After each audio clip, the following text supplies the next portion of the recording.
Check. Morning, ladies and gentlemen. Welcome to the 4th season of AWWA Lit Fest Abhivyakti. Please settle down. May I request all of you to please settle down as we are expecting our guests very soon. You are also requested to keep your phones on flight mode or on silent during the entire duration of the program.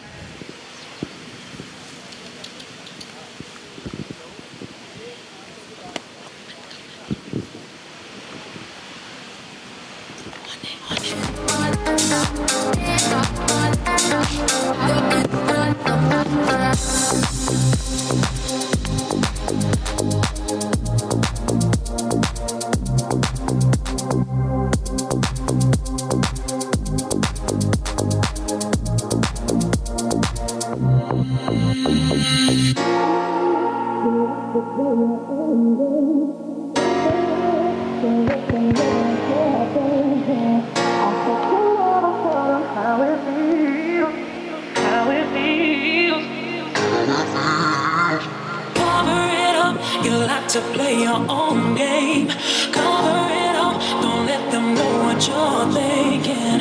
I bet you never tell them how it feels, how it feels.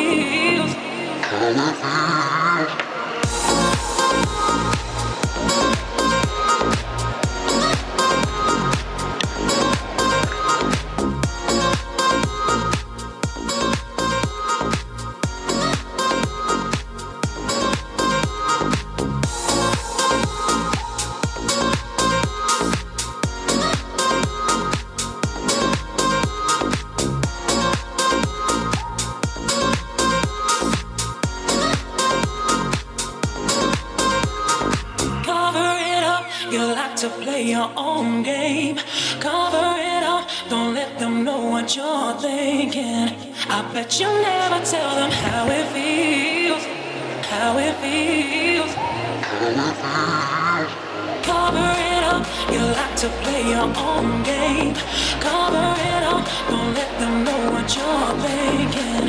I bet you never tell them how it feels, how it feels.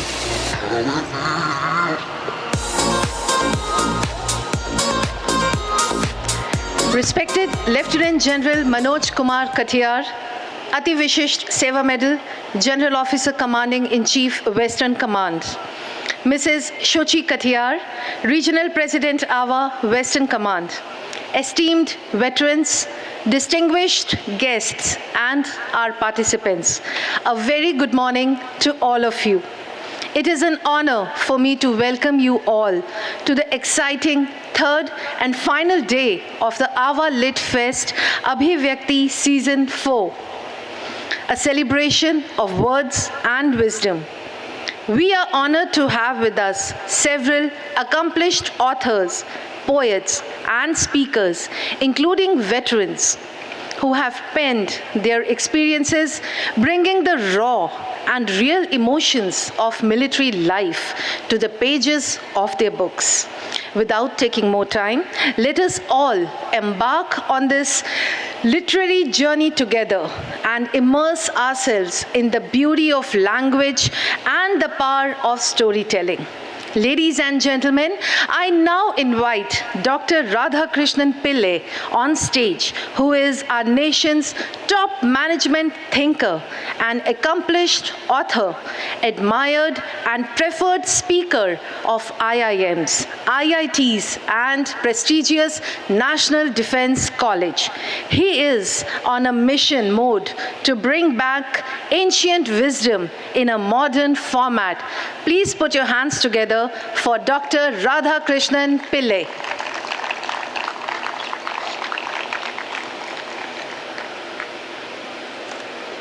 Pleasure.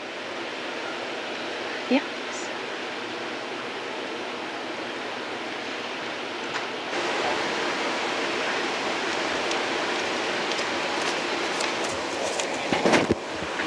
Warm good morning.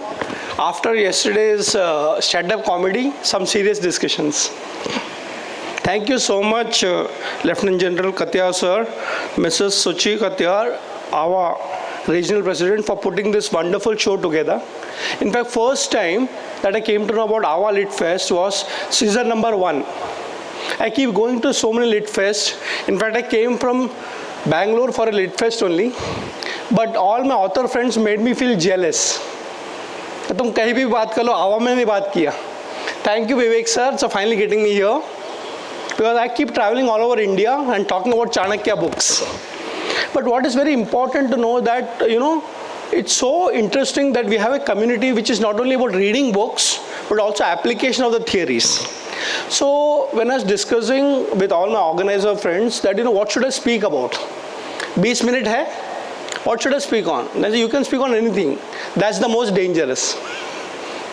Then I decided, let me explore the theme that is already put up.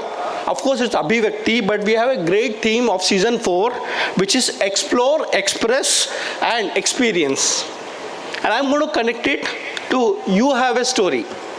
I know formally today is the last day of the fest, and when you go out in the evening, in fact, I want you to think differently. Of course, everybody loves books, music, and food. That's why you're here. Yet, can I put some thoughts in the next 15 minutes about how we can gain from this Lit Fest and come back to season 5 differently? So in this particular journey, I want to start by telling that, before AWWA, the only opportunity that I got as a Lit Fest in the armed forces was INS Balsura, where, we had a Lit Fest where I went first time, of course. But after going to all this, right from Jaipur Lit Fest to Bangalore Lit Fest and so many, in fact, last week I was in Darbhanga. There's a Lit Fest happening there also. So I want to just gather a few stories of what's happening in the publishing and the book world, nationally and internationally. So before I start, a little bit of my experience, I have only written on one subject, that is Chanakya Kautilya. But interestingly, I have written 24 books on that subject, and writing 4 more simultaneously. So थोड़ा experience है और एक ऐसी किताब लिखी है how to write a book and make it a bestseller. So I expect all of you to be writers at the end of this particular season 4 also. So friends, before I start, how many of you have thought about writing a book? I'm sure everybody has. But the problem is that we don't know the process. Don't worry. It's not very difficult, but do you have a story to tell? Do you have an experience? No problem, it's all available. Let me start with some statistics. Statistically, which I don't agree, but 72% of India is literate. I think the number is much higher because I'm in the education field, but let's accept that 75% of India is literate, which means 75% of India can read and write in one language at least. It could be a mother tongue, it could be a formal language like English or many official languages. So today India is reading, at least for school purposes, examination purposes. The sad part is that our newspaper reading is more than book reading. So I'm sure even though the world is moving from paper to digital, Indians and India is reading in multiple languages. 18 official languages and more than 300 plus languages in India. So what's important is that India is reading, but unfortunately limited to textbooks. Data says 92% of books sold in India are still textbooks. So I'm sure many of you are teachers with KV and Army School here. So do we require textbooks? Of course we do. But if you look at many countries across the globe, and I teach in some of the universities globally also, they have a concept which I'm trying to introduce in Indian schools also, books beyond textbooks. Yeah, of course, textbooks are important, but there's a huge literature of beyond textbooks. So the first E is explore. The best part about the book, I would say world, is you can write a book and you can have a book on any subject. So it can be photography, it can be fashion designing, it can be fiction, non-fiction, management, leadership, which I write on, Chanakya. And it's a very famous say, if there is a topic in which you don't find a book, please write one. Of course, there's a lot of, I would say military literature also coming out, and you can see OTT platforms and movies coming out of it. But my request to all of you that have you explored the world of books, which is huge. I've been very fortunate to be born in a family of books. When I say family of books, my father was an author. He wrote 13 books in Malayalam. Unfortunately, the generation he was born in, we are very calculative about books. अरे यार library में से दो और वापस करो, खरीदो मत. So the summer vacations were about reading books. And my mother, even though she was only 10th standard pass, every day used to read at least 5 newspapers in 5 different languages. So I would say that, please understand that books don't have limits. So I'm sure if you explore all the display of the books, there are many subjects. Personally speaking, I have a collection of more than 10,000 books in my house. So many people say, and especially coming from a city like Mumbai, where space is a constraint. So between me and my wife, we always have this debate. Are aur ek book leke aa gaye? I get a lot of gifts. So a lot of first-time authors come to me and give their books, and I like them. New ideas, creativity, and low confidence. First-time authors have low confidence, but I keep them with an author-signed copy. So if you don't have place to keep books in your house, better convert your mindset and say, I live in a library. So 10,000 books is just a small number. Of course, from a space management perspective, you can go more digital now, but keep exploring. And my suggestion is that don't just explore the formal languages, like an English or a Hindi, which is quite published. How about regional languages? One of the major challenges about the literature world is that lot of languages with scripts are not being read. For example, Maithili as a script.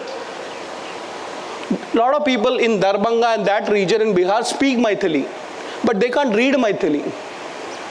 Can we go back? Of course, there are some states in India like Kerala, Malayalam. When you go to Bengal, we have a great literature culture, Maharashtra. But they are, prominent languages. What about small languages? In fact, one of my friends was telling me Manipuri has got a script.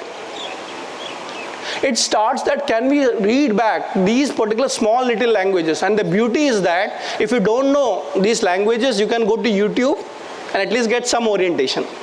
So I would suggest please explore multiple subjects, multiple genres, and multiple languages.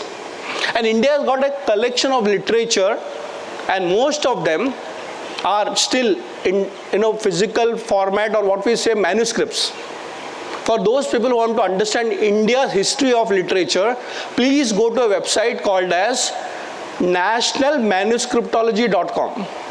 The government of India started to collect literature across India from various houses, libraries. And when I was part of that particular project, I realized we were exploring some organized libraries. One of the best libraries in India organized in an academic institution is the Mysore University. I was surprised, and if you get a chance, please go there. 80,000 manuscripts. 80,000 manuscripts. I am talking about one library. When the National Manuscriptology Mission started, it's still going on. You'll be surprised. The formal collection, which is digitalized already, you can go and download free books also, is more than 1 crore books. This India's past literature I'm talking about.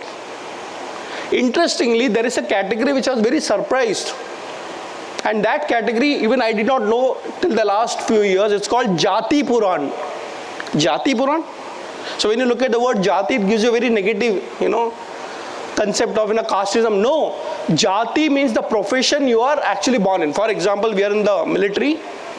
There is always something called SOPs, right? Standard Operating Process Protocol. For more than 5,000 processes or professions in India, the whole literature of SOPs has been documented. For example, let me tell you kind of a profession in Maharashtra. If you are from the Maharashtra background, it is called Vasudeva.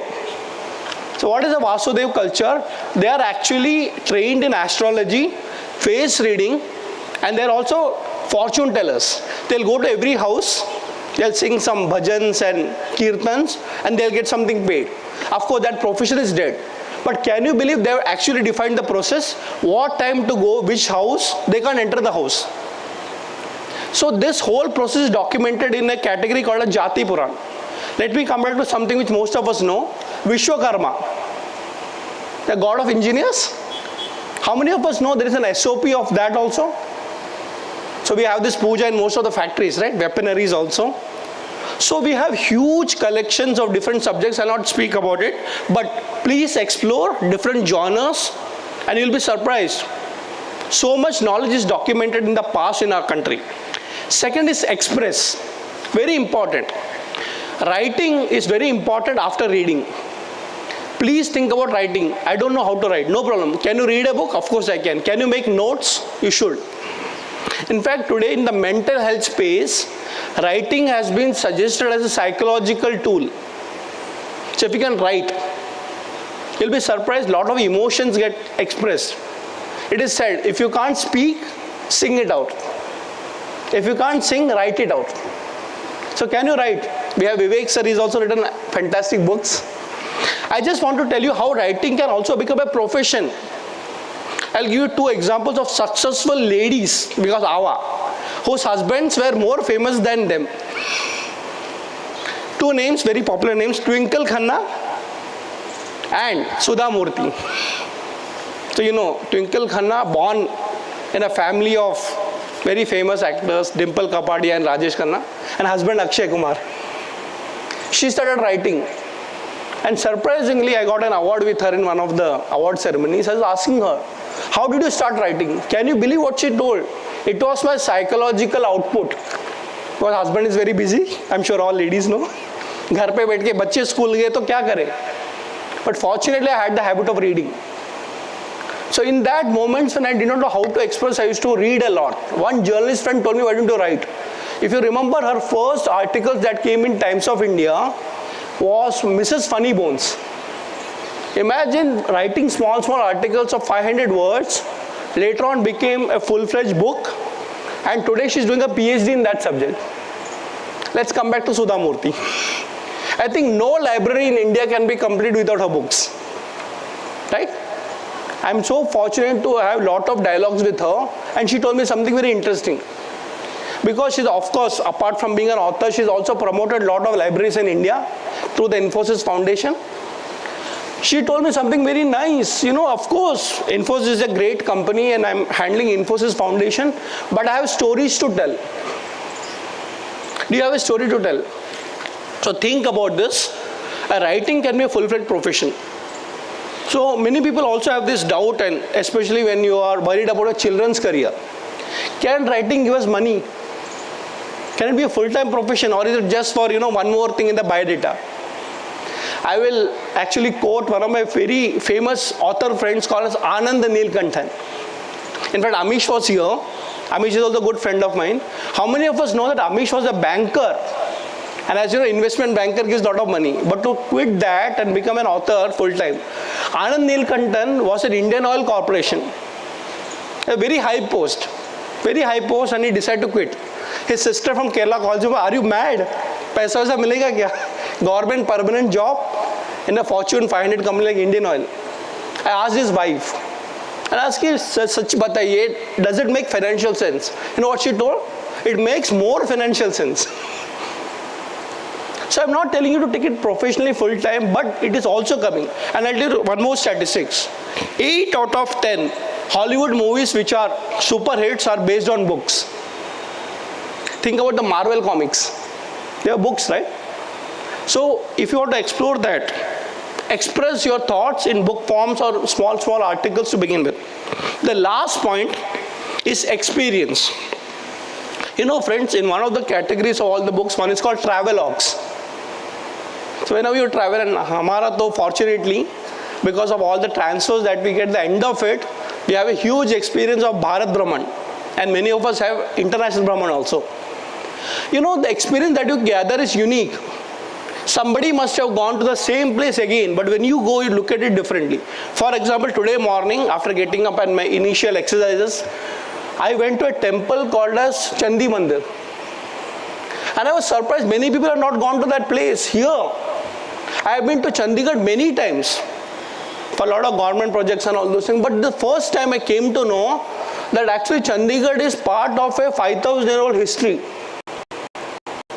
So I went over there, and what an experience. I'm going to write some article on that also. Friends, why am I telling you all these things? This topic of explore, express and experience is something very personal. It's like watching a movie. The same movie, everybody can get different outputs or inputs.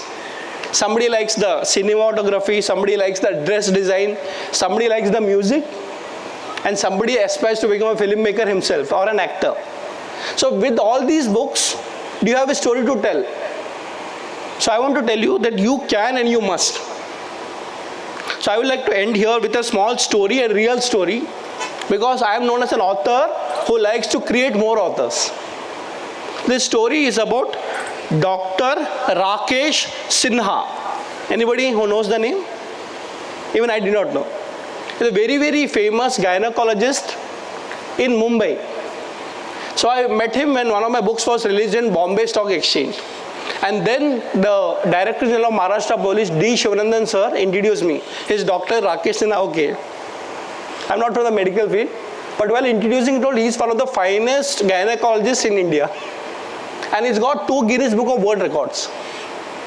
I don't know who is Dr. Rakesh Sinha. Gynecologist, okay.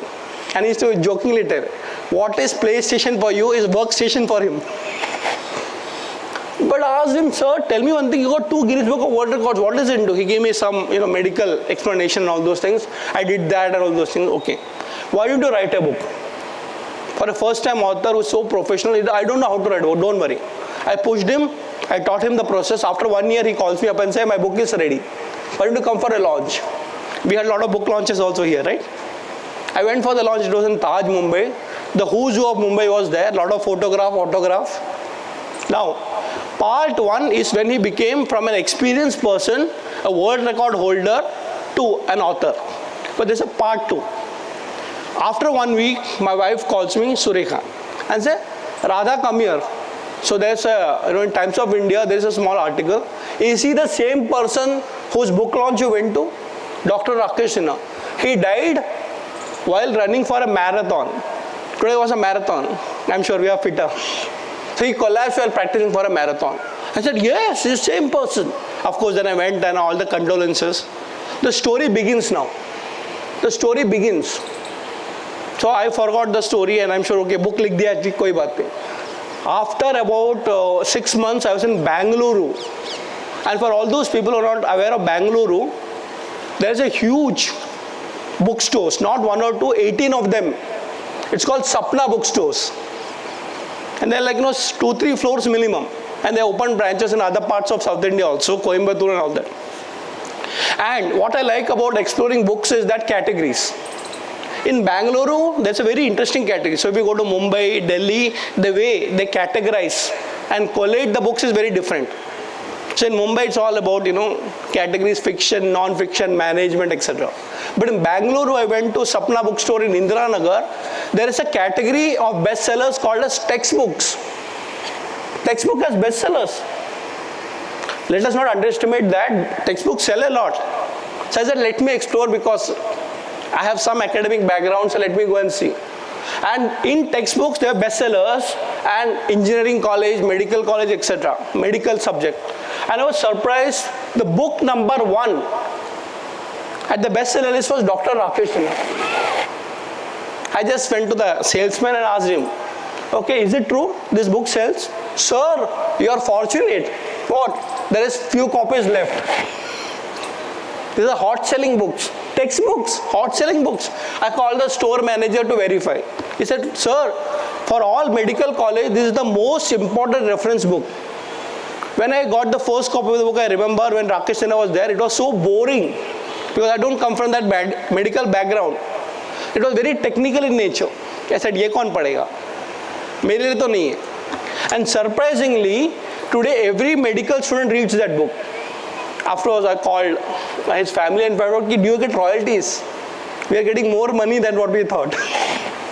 Why am I telling you this, friends, is that you may be gone, but your story will remain. So friends, you have different stories, different ideas. It doesn't matter. Please document it for future generations. I like to just give you 2 tips and wind up for the day. I'm around here also if you want to have some informal discussions. If you are a first-time author, only it's a starting problem. Only it's a starting problem. After 1 book, 2nd book, 3rd book, 4th book, it will become natural. So what is the first step in starting a journey?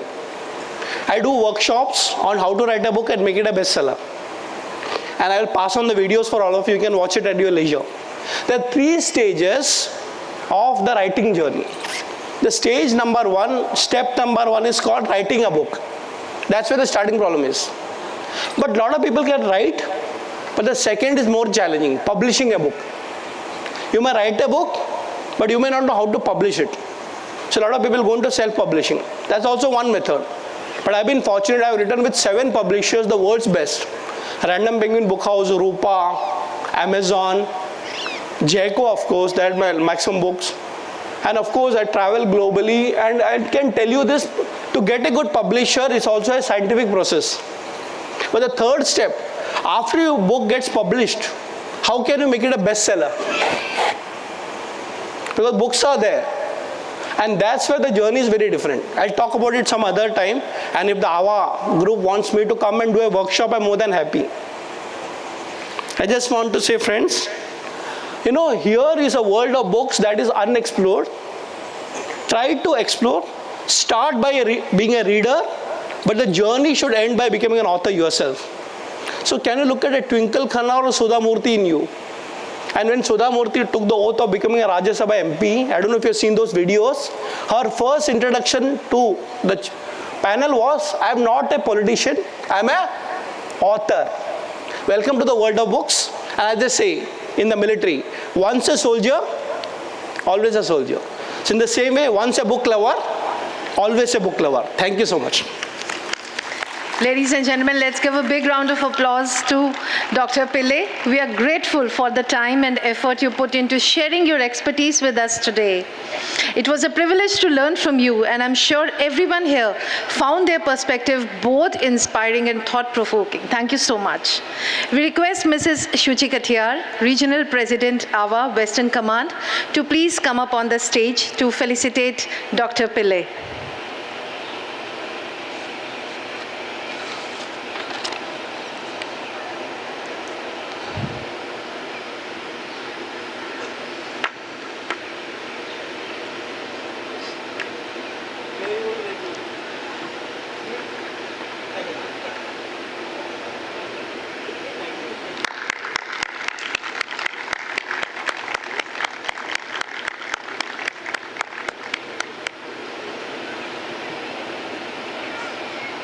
Thank you, ma'am. Thank you, sir.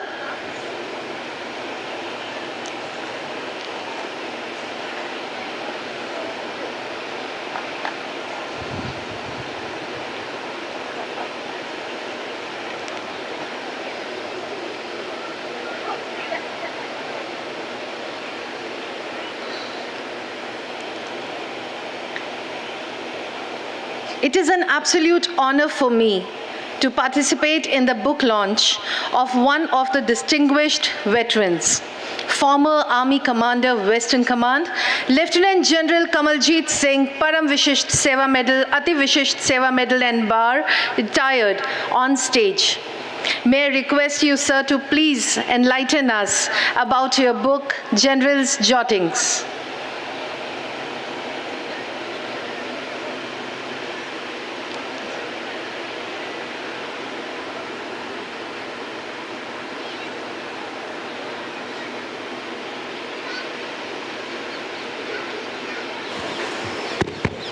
Jai Hind, everybody.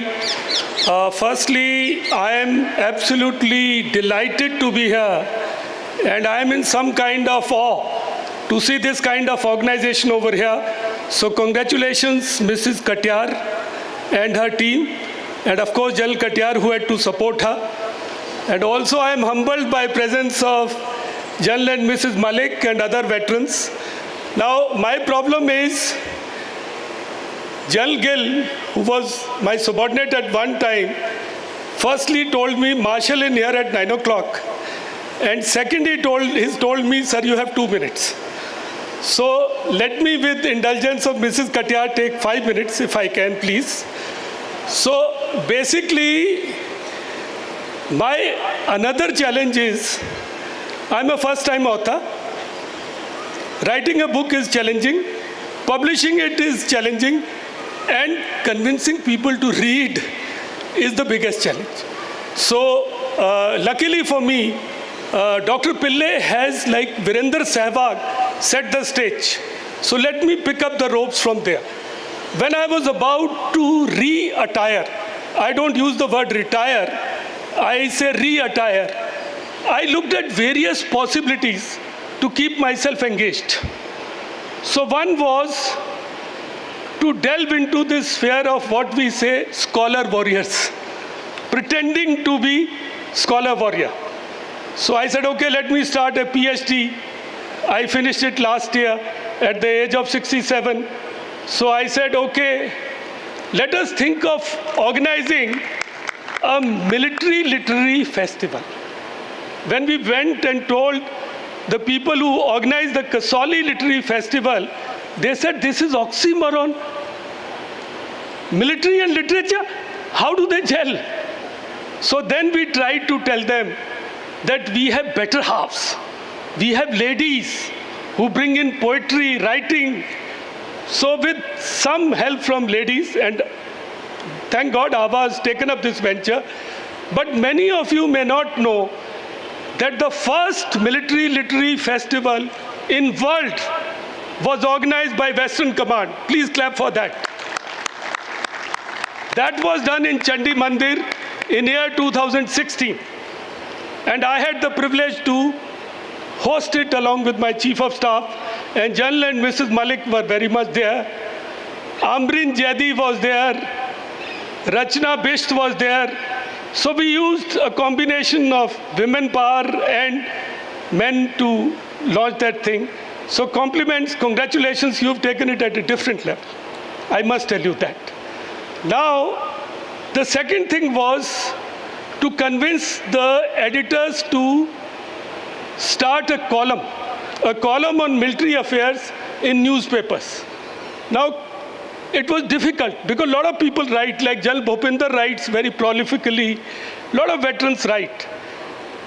Luckily, I found Times of India, regional edition, there was a person called as David who agreed to do this column. He said, okay, sir, we'll do the column. But who will write? In Punjabi, there is a saying, Jeda bole, ohi kunda khole. On a wintry night, snuggled into Razai, if you hear the knock, then whoever answers has to open the door. So he said, sir, you will write. So I couldn't say no. We started a fortnightly column. Once I wrote, and other time I convinced General Panag to write. After a while, General Panag had some other, his writing profile got enhanced. He moved at a different level. And I want to tell you, mine has stayed there only. I have been fairly static. So thereafter, we got General Huda to write. He also left that. But in the process, I managed to write 200 odd columns, fortnightly, and other articles. So this is a compilation of reordered columns. It's not a lazy compilation. Every word has been reordered. I have updated it. It is more like a textbook, sir, like you said. And I was in Sapna 3 days back doing the book signing. And on Higginbotham's and book hives and Gangarams. Bangalore is a beautiful place for books. So here is this, it's about 400 pages, but don't go by that. You can go to different sections if you want to read about Indus Water Treaty. And I'm a very simple writer. Because the biggest compliment I received on my columns is when a chap stopped me, I'm calling him a chap because he is a young major. He said, sir, I think I also can write like you. That's the best compliment. When you write the way your reader feels, he can also write. So friends, my time is up, and Gil is, despite being my subordinate, giving me some looks. So the book is here. A publisher has made a lot of effort. He's tried to put it. We have intentionally avoided putting a hardcover to make it reachable. So, and it's good for ladies also. Because your husbands in parties and all are yapping away on things. Here you will get to know what they're talking. You can make sense of it. There are a lot of graphs, charts, maps, you can relate to it. There are some interesting compilations also. So thank you for giving me this platform, and grateful to you all. Thank you. Thank you for the insights, sir. May I now request Lieutenant General Manoj Kumar Katiyar, Ati Vishisht Seva Medal General Officer Commanding in Chief, Headquarters Western Command, to please come up on the stage and do the honors of book launch.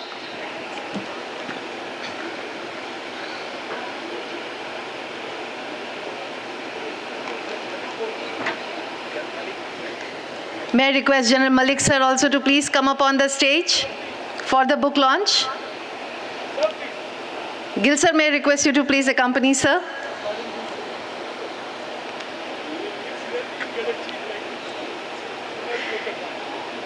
Ladies and gentlemen, General Malik, former Chief of Army Staff.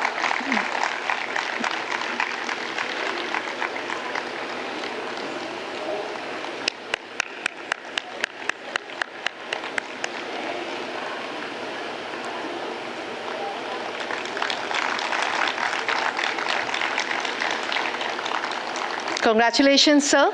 And for the info of audience, the book is now available for purchase at the bookstalls in the main venue.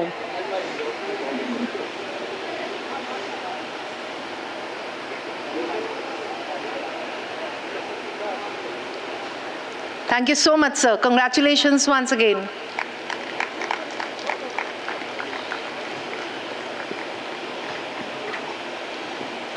Thank you, sir.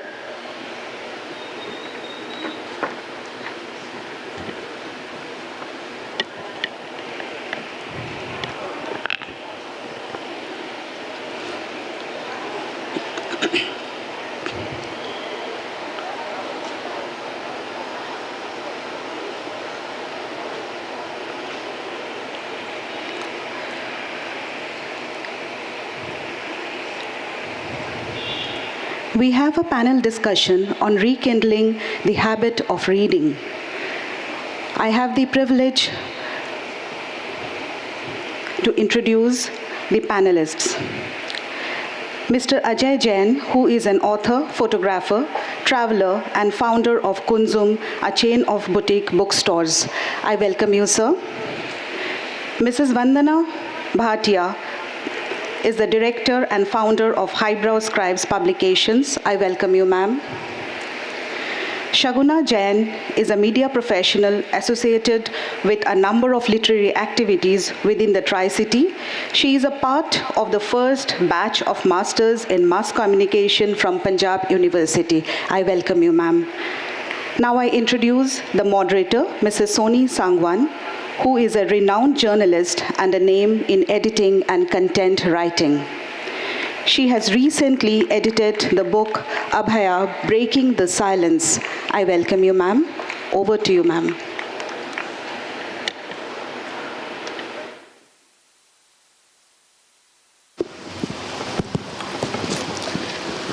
Good morning, everybody. It's a privilege to be here. As General KJ just said, we had an opener like Virendra Sehwag, then we had him. I hope you don't consider us to be the slog overs. We will try and hit some sixes while we are at it. The topic today for us is a very subject which is very close to my heart, and I'm sure to all of you, for you, all of you also, since all of you are here for a Lit Fest, which is reading. We all know the benefits of reading. We all know that it strengthens the neural pathways of our brains. It helps us think and process information in a more efficient manner. Reading teaches us empathy. Reading is a stress buster. But despite all the positives, the sad news is that reading is taking a hit. In this world of digital overload, where we are just scrolling and swiping left and right, we are finding that the static stimulation that a book provides is facing very tough competition from the singing and dancing that we keep seeing on the digital devices that have become a part of an extension of our bodies. Without taking more time, I would love to introduce my wonderful panel. To the extreme left, the only gentleman with us today on the panel is Ajay Jain. A lot of you may have heard about him, but I'll tell you a secret about him. He used to be a journalist before he became a bookshop owner. He is a writer. He has written more than 50 books, both hard copies and digital e-copies. And he has written on a range of subjects which even I find it difficult to wrap my head around. He has written on travel, he has written on personality development, he has written fiction, and he has also written on marketing. And he has done a very exciting thing with one of his books, which he was trying to market digitally. We will come to him later for that. To my left is Saguna. Saguna Jain has been around for the past 2 days, visibly, and I'm sure for much longer than that behind the scenes. She wears many hats. She is one of the people who have conceptualized and then actualized the Abhivyakti Season 4. And she has a background in marketing. She has a background in journalism. She has a background in management. But most importantly, she has been responsible for giving the Tri-City one of its most exciting literary properties, which is the novel bunch. But we'll come to you for more on that later. To my right is Vandana. Vandana was an army wife like most of us here. But in 2018, she did something that few of us have been able to do, which is reclaim her identity as something more than an army wife. She established her own publishing house, and she is the founder and director of Highbrow Creative Publishers, which is bringing out amazing books.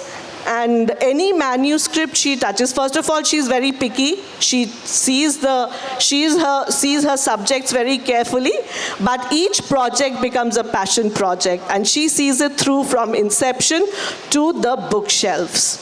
So without taking any more time on introductions, I will dive right into the topic which we all want to talk about, hear about.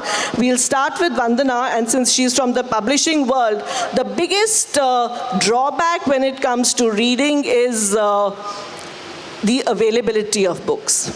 So let me ask you, Vandana, from your experience as a publisher, what do you think about how books are being received?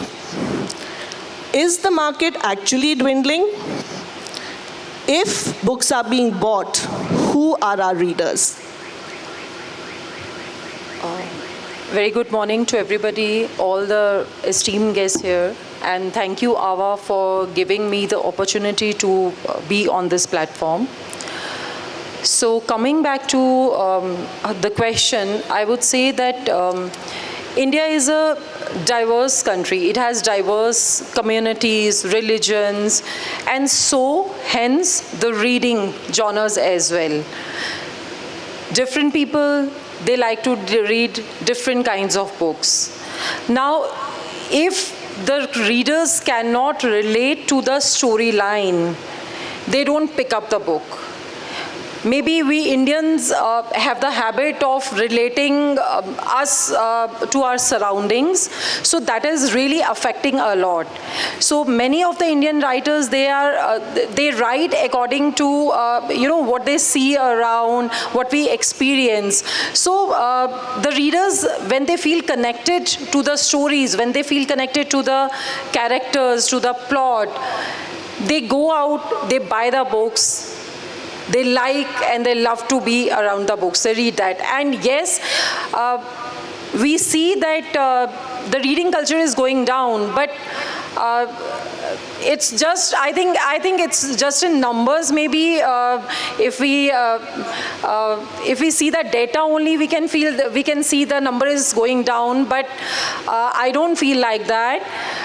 The number of authors are going up nowadays, and hence the readers are also going up. But the only thing we have to keep in mind is that they need to give out the stories which they can relate to and they can feel empathetic about it. Thank you, Vandana. So what you just said is very interesting, that the data can be very misleading. So the data is all over the place as far as books go.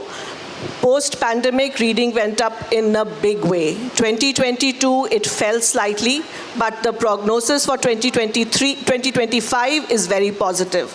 We feel that children don't read, but young adult literature, the genre of young adult literature is the one that is likely to be going up in a huge way. Most publishing houses, most international publishing houses now have commissioning agents, commissioning editors, specifically looking at this genre of books for young adults. Let me bring Ajay into the conversation here. Ajay, tell us about communities. Tell us, first, I mean, I'll leave the floor to you because you're the best person to talk about reading and communities, because Kunzum, his chain of bookstores, is a very unique place to be. If you haven't been to one in either Gurgaon or in Greater Kailash in Delhi, I strongly recommend that you make the effort and go there. But over to you, Ajay. Thank you, Soni, and I'm so happy to be here. I'm always happy to connect with readers and writers, but before I answer your question, a couple of things I'd like to say. I'm having a very good time since yesterday. I'll tell you why. Because last minute my wife couldn't come. Yesterday I was on a panel with 4 ladies, and today I'm on in Dehradun, and today I'm on a panel with 3 ladies, and no men to kind of grab their attention. So thank you very much, AWWA, and thank you very much to the Dehradun Lit Fest. Secondly, I have the armed forces to thank for 2 reasons.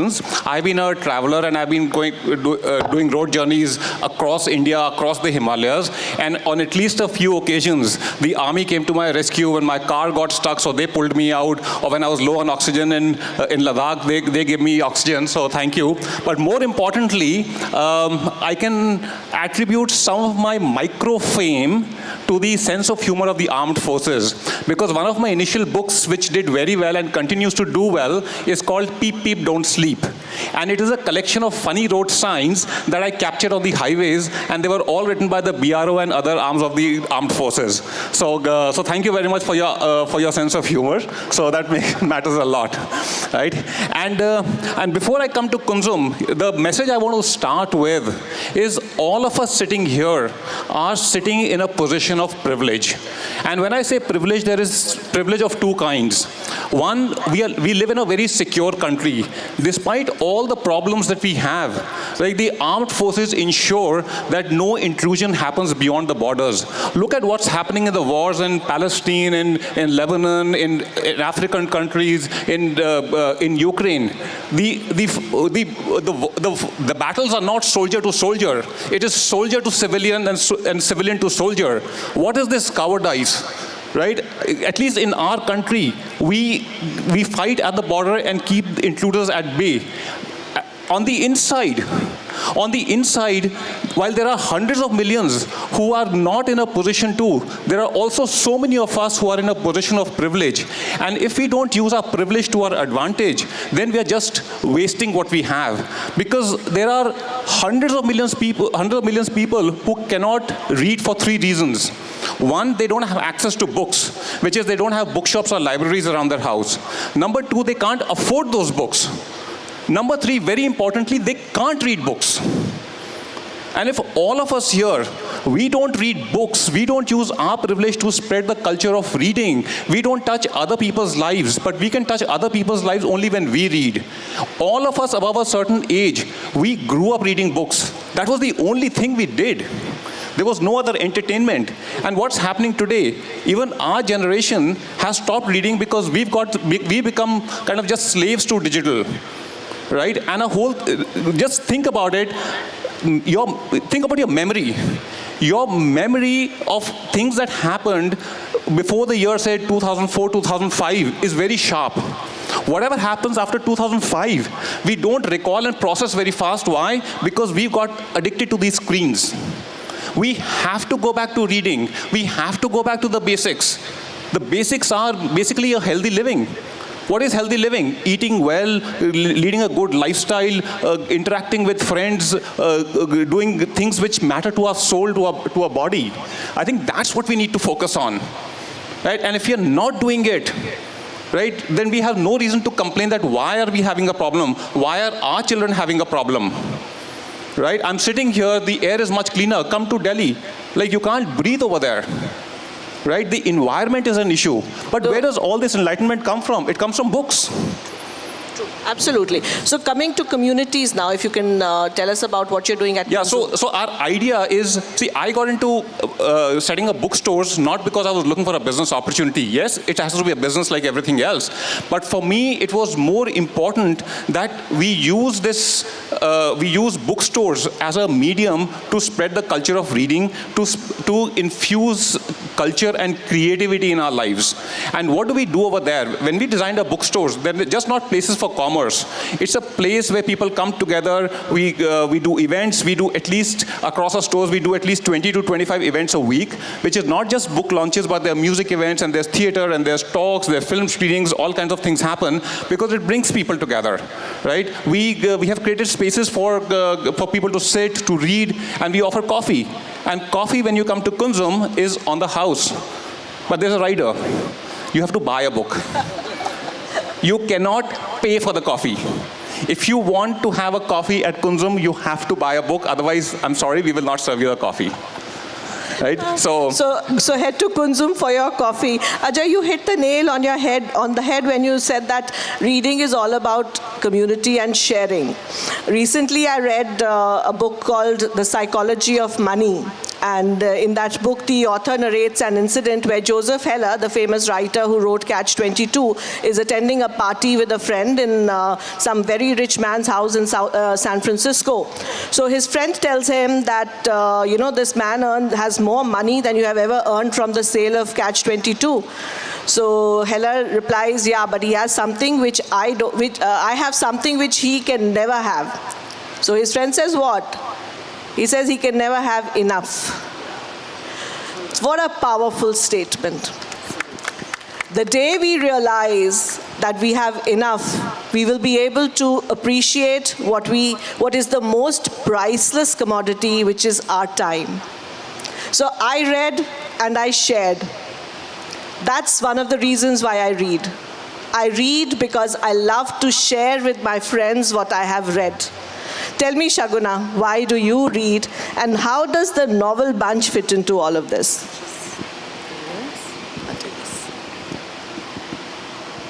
Hello, good morning, everybody. So happy to be here. Before I come to your question, I'm going to say two things. I was not going to mention it, but since you did, yes, we have been involved with conceptualizing this entire event, essentially curating the sessions and identifying the authors. And it's been a wonderful 4 months. I think everybody here at the Western Command who was involved with this, first and foremost, needs a huge round of applause for this absolutely wonderful 3 days of a literary extravaganza that they've put up, setting a benchmark, as everybody's been saying. Secondly, just look around you. 9:30 in the morning on a Sunday, and we have a packed house. What more do we need to tell us that, yes, people are getting back to reading, and how? Yeah, and I think we have literary festivals like these a lot to thank for this coming back to reading.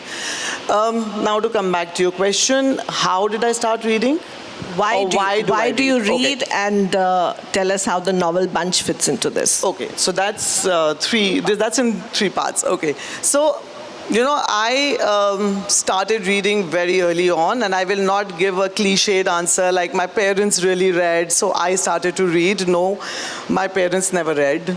Okay, I don't think I ever saw a book apart from a Sarita in my mother's hand, and which I was completely forbidden to pick up and read. My father was an engineer. He was so busy all the time. I don't think I ever saw a book in his hand. But I had the good fortune to go to a lovely school in Pune called St. Mary's.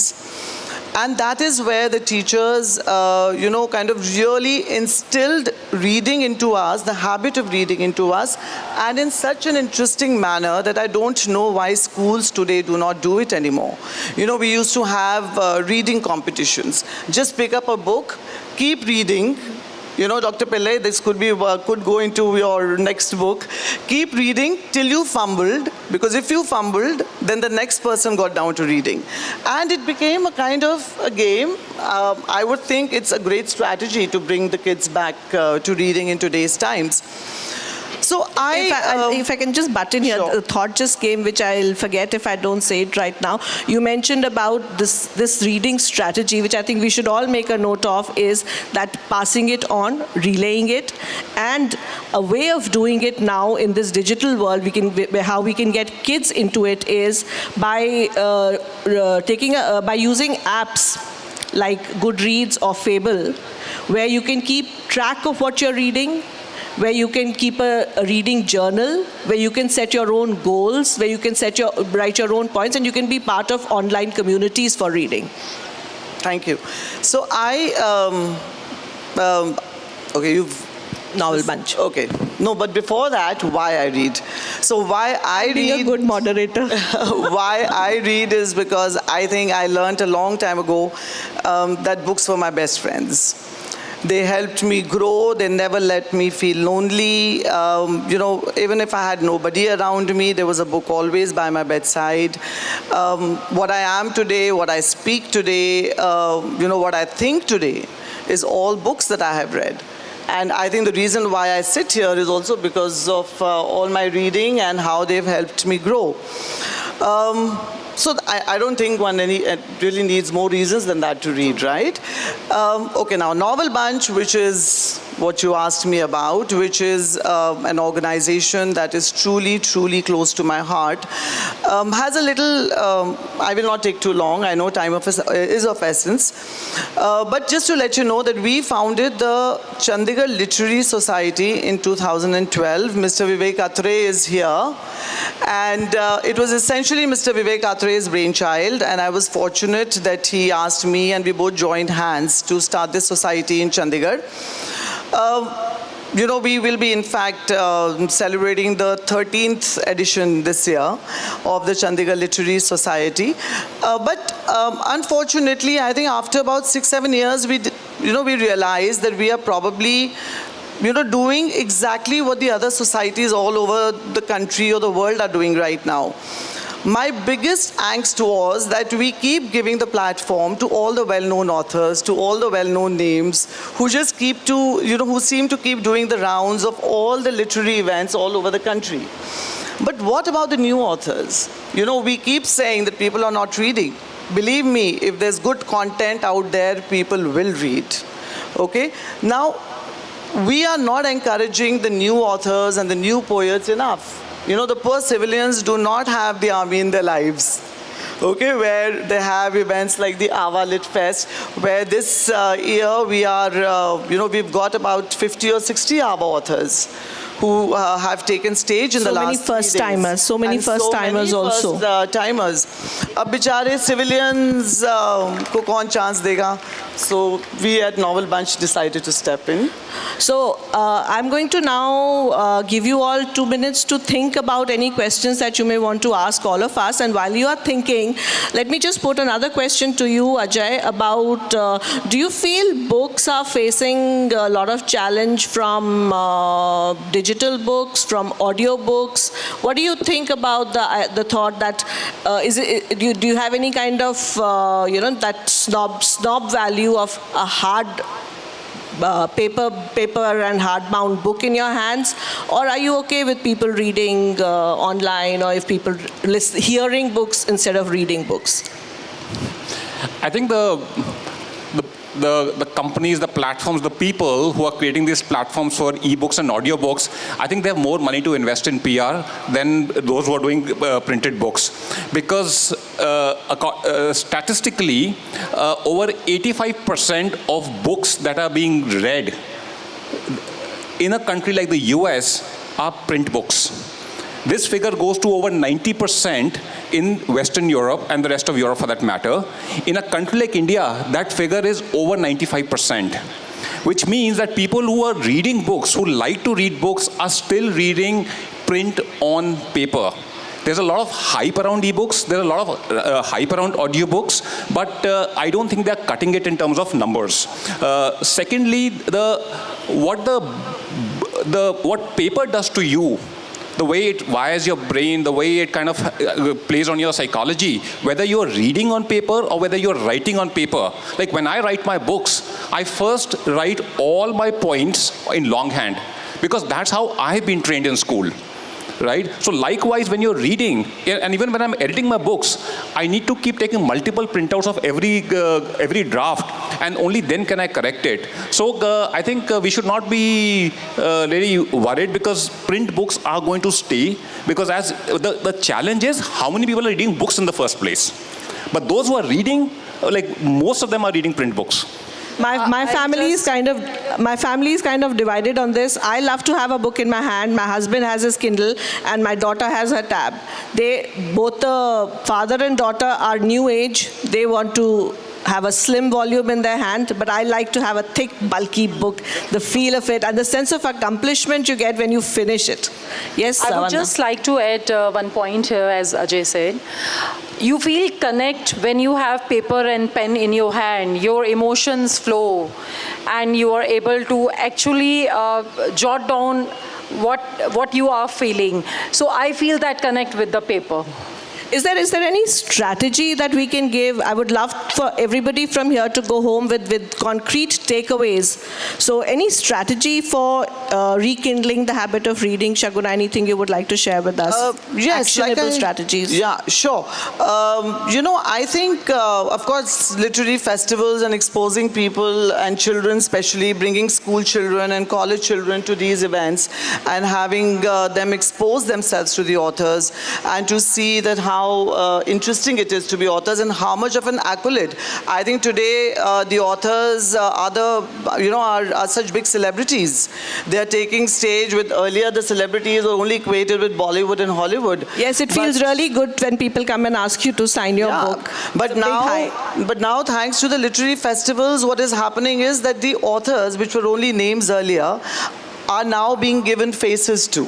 So the people are recognizing the authors, and it is a very glamorous, place to be in, a field to be in. Anything you would like to add as far as a concrete, actionable strategy to help us read? Yes, over the last 2.5 years since we set up Kunzum, we've tried enough talk to get people to read. And we realize, all talk is not going to secure the borders. It's the army that has to move in. Otherwise, it's all political talk. So we decided to come up with a very firm strategy, and we have experimented in small bits, and that's what works. So I invite you all to enroll for the Kunzum graduate program in reading. And what is that program? We're just launching it. When you read, so it's a self-scoring system, and you start reading books. When you read 6 books, we will give you a certificate in reading. When you read 12 more books, we'll give you a diploma in reading. When you read 18 more books, we'll give you a bachelor's. 24 more books, we'll give you a master's. And 30 more books, we'll give you a doctorate. So by the time you reach your doctorate, you would have read 90 books. It's a self-scoring system because it's to your benefit. You can pick up books from anywhere. You don't have to buy from Kunzum. And take as much time as you want. You can read your 90 books in 90 years, or you can read them in 90 days. It's totally your call. And we'll give you a certificate. We'll give you a printed certificate. We'll send it to your house no matter where you are in India. And we feel that this kind of hand-holding, this kind of community building, where all the people who are enrolled in the program, they are exchanging notes like study groups. They're telling each other what to read, what I have read, why you should read. So we are trying to build now a real community of people and giving you that little inducement that, okay, besides your bachelor's and master's that you picked up in college, now you can come to Kunzum and get your doctorate. And free coffees with that might also help. Absolutely. So whenever you come to Kunzum, just one 1 minute I'd like to take. I think another strategy which works very well are the book clubs. I think the way that the book clubs are coming up, I'm just quickly going to share my own experience. I had a mindset against history-based books. Okay, I used to feel that no, historical fiction or history-based books are not my cup of tea. And then I joined a book club where I was introduced to this book called Palace of Illusions. Okay, and for those who don't know, Palace of Illusions is a story of the Mahabharata written from the perspective of Draupadi. Yeah. So now, when I read that book, I think I've been hooked on to historical fiction ever since. So I think the book clubs give us a chance to pick up the books and read that we would not ordinarily do so. Because I'm sure everybody here will agree that we have a tendency to pick up the books that we are comfortable reading. So I think book clubs help you get out of your comfort zone and make you go to books. You get to pick you get to be exposed to a new genre, which you normally would not. And a big round of applause for Mrs. Ranjana Malik here, because she is one of the best and I think the most prolific. She runs the best book club in the Tri-City area, and it's an honor to be a part of her book club for whoever are members there. I would just add here that publishers and authors are nothing without readers. So please, people, get up, pick up a book and read. Read and read a lot. Would anybody like to ask our panelists anything? Do we have a question anywhere? You have a couple, yes, I can see a couple of hands. Yeah. Yes. Has a question. Hello, I'm Ganeef Panjrath. I'm a publisher. Ajay, I happen to be at one of your bookstores, and I'm those fortunate ones who've had a cookie and the coffee. Thank you so much for this novel idea. But my question to you is from a publisher to a bookstore owner. You see, when authors come to a publisher, the first question is, will my book be available at the bookstore? And we publishers have a very diverse way of entering the bookstores. So my question to you is, how important is it to keep the prices and how to frame them so as to smoothly enter the right places? Thank you so much, Ajay. So her question is price a factor when a reader wants to pick up a book? Yes. I think enticement is the factor. So the thing is, we sell books which are imported, which are obviously more expensive than those printed in India. Even international titles are sometimes printed in India and sometimes they are direct imports. And I think while price is a factor, but when you come to bookstores like Kunzum and many other bookstores, I think what people are looking for is a great read primarily. So it has to be a good story. And with due respect to all publishers and authors, let's assume it's a good book.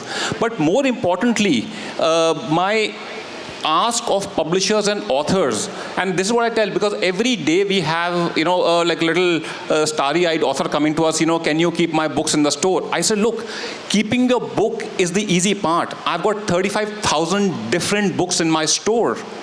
That's the easy part. But how do we get somebody to pick it up? And that's where you have to build some kind of a PR and hype around the books. You do that. There are books which are like international titles which sell for 800, 900, 1200 rupees, no problem, because people want to read it. Right? Create that so excitement. Marketing, it's a world of marketing. If I might add something here, I totally agree with you. I think it is about enticing and encouraging the people to go and buy books, and I think that's where the book clubs and all comes in, because frankly, as far as the pricing is concerned, I think a movie ticket today is probably at par or not more expensive than this, and the movie gets over in 3 hours. And the book will last you at least a month. But we have to make sure that the readers are excited enough about the books to be willing to spend that much money. I'll come to you, General Malik. You had a question for us. Yeah, this is again a question to Ajay. Ajay, firstly, I admire your innovation of making people achieve those diplomas and degrees just by reading the books. But is there any examination in that? Is there any test for that? And how do you get to know that, yes, a person has read that particular book for which he or she wants to get an award from you?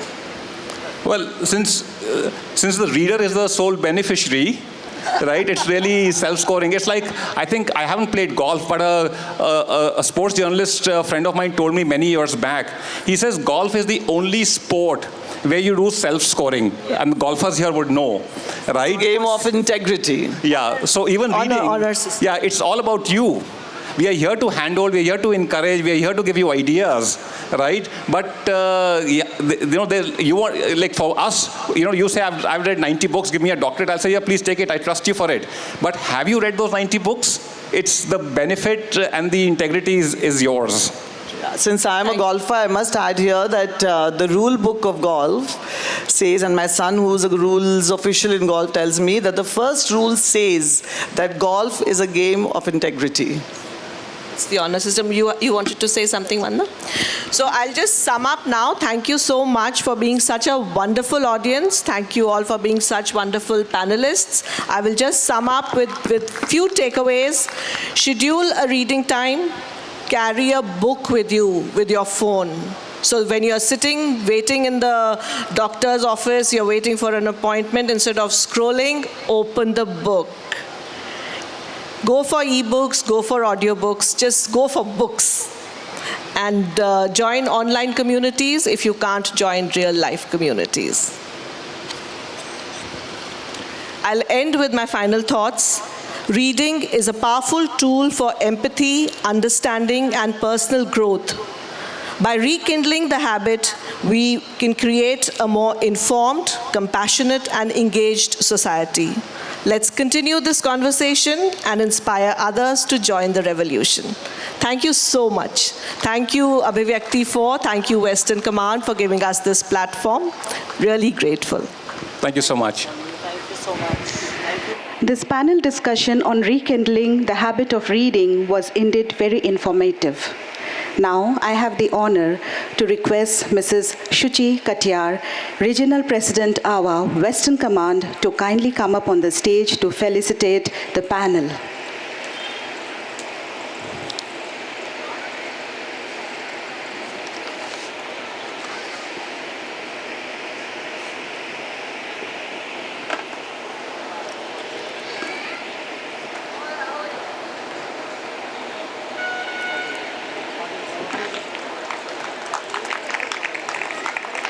Many of us are now inspired to take that first step back into the world of reading, armed with practical ideas and a renewed appreciation for the power of storytelling. Thank you once again for sharing your wisdom and sparkling in a renewed enthusiasm for reading within us all.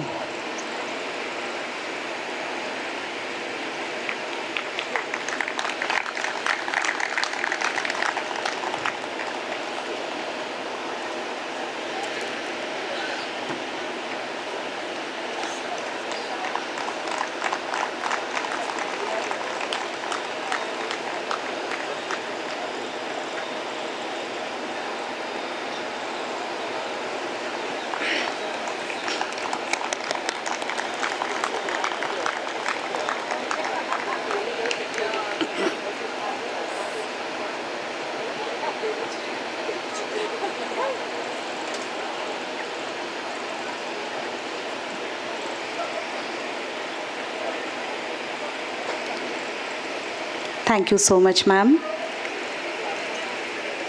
Heartfelt thank you to the esteemed panelists.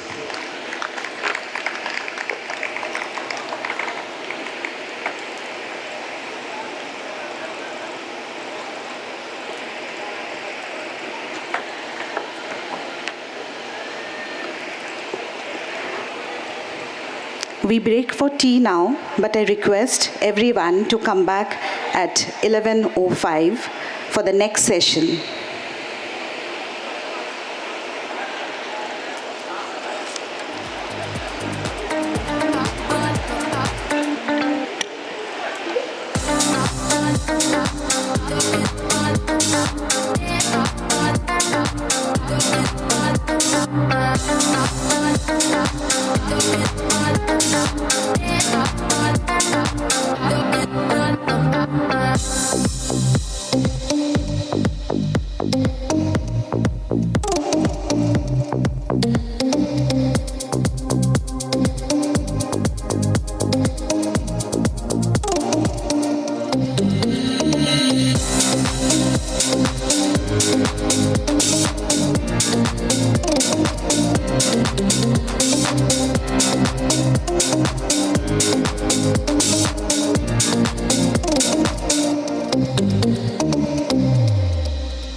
Cover it up, you like to play your own game.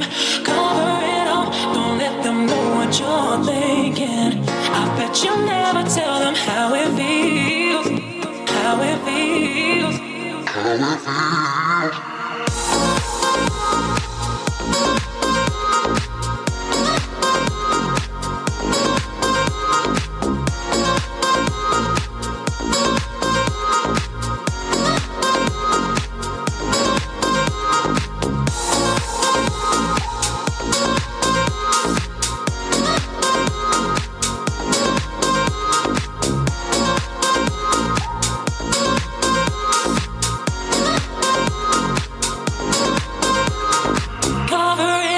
You like to play your own game.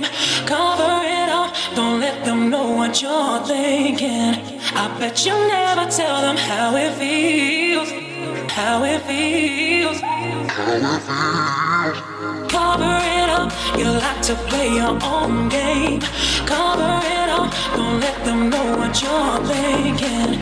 I bet you'll never tell them how it feels, how it feels.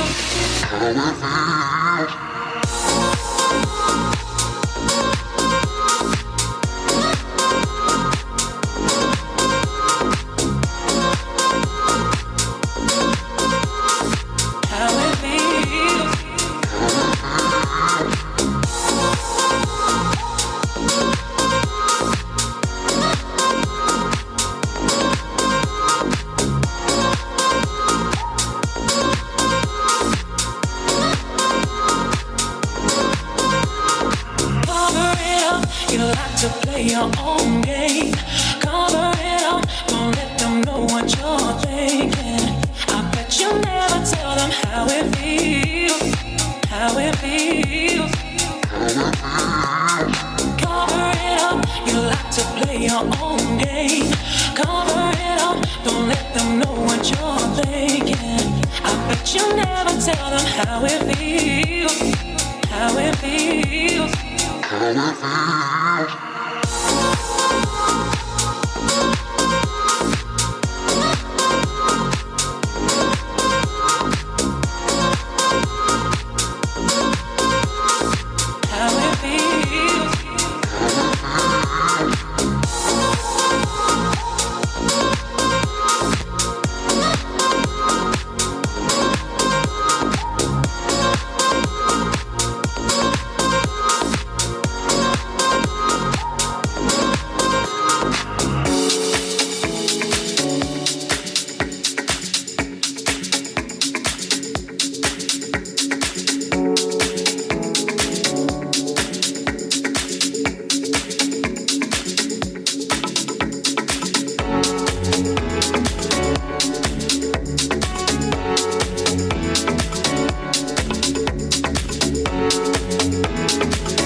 Sunshine and rain, some things don't change.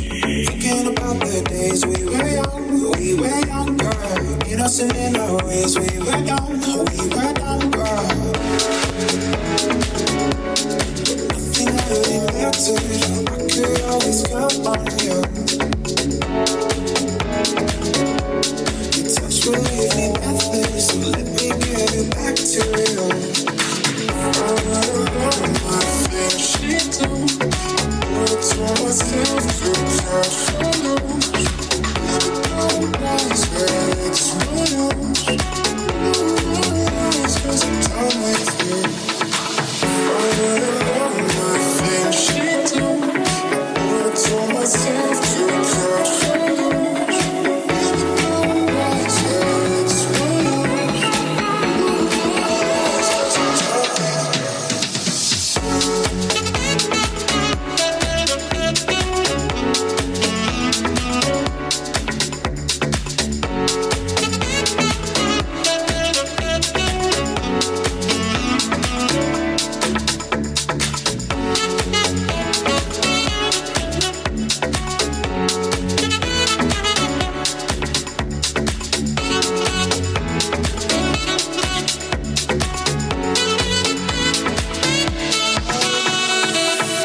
were younger, innocent in our ways. We were young, younger.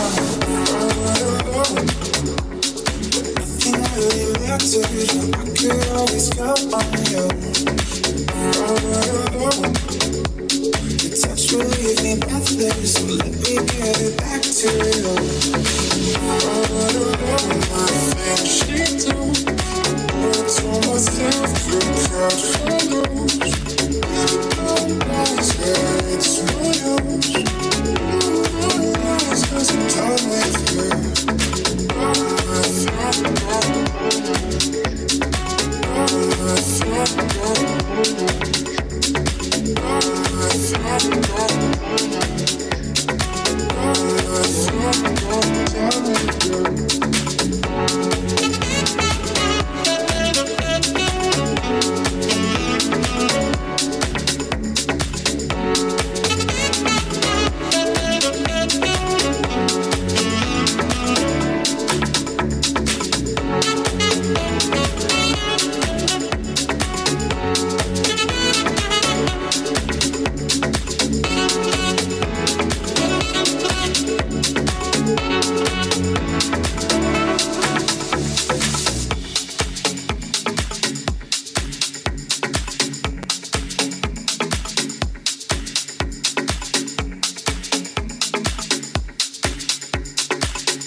just lose control.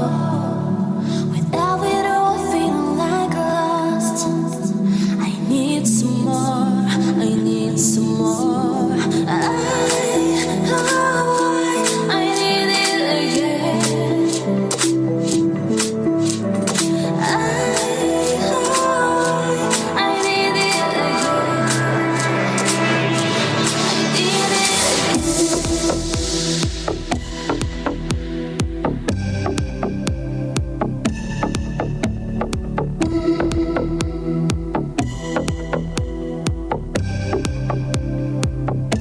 I need it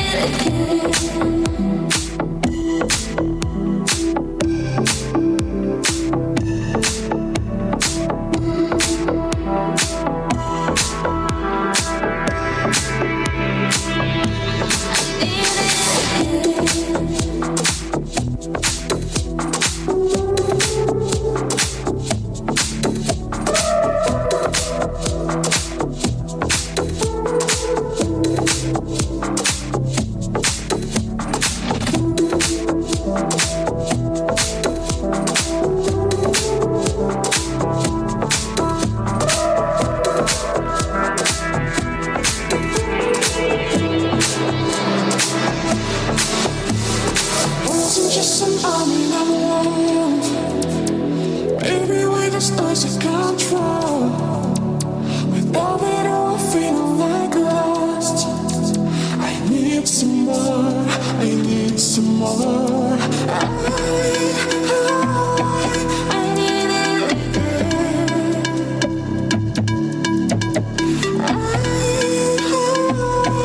I need it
gone,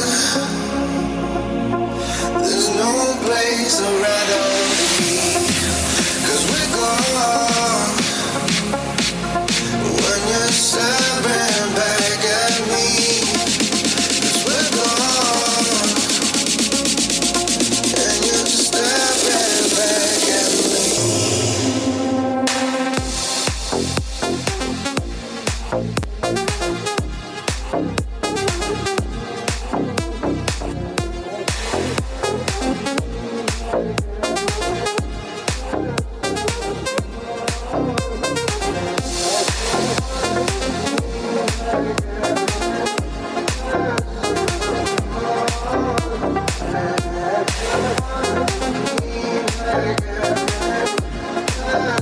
Staring back at me.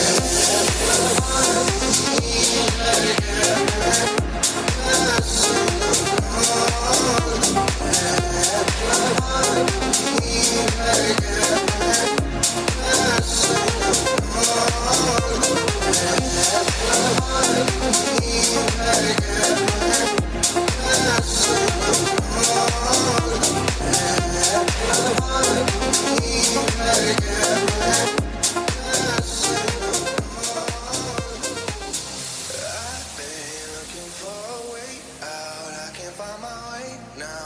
I just need you by my side. Lately, I've been thinking, baby, we could get away and never look back, never look back, never look back, no. 'Cause we're gone, there's no place I'd rather be. 'Cause we're gone when you're staring back at me. 'Cause we're gone and you're staring back. Never back, never back, no. 'Cause we're gone, there's no place I'd rather be. 'Cause we're gone when you're staring back at me. 'Cause we're gone and you're staring back at me.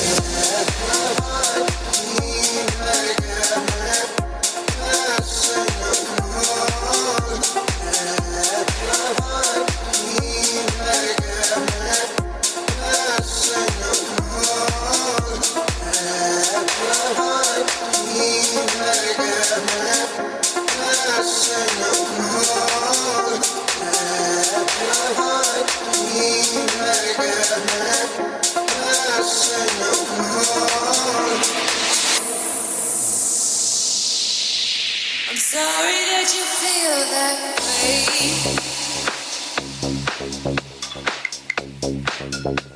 I'm sorry that you feel that way.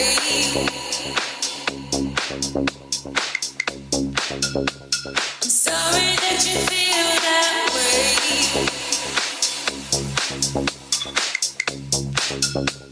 I'm sorry that you feel that way.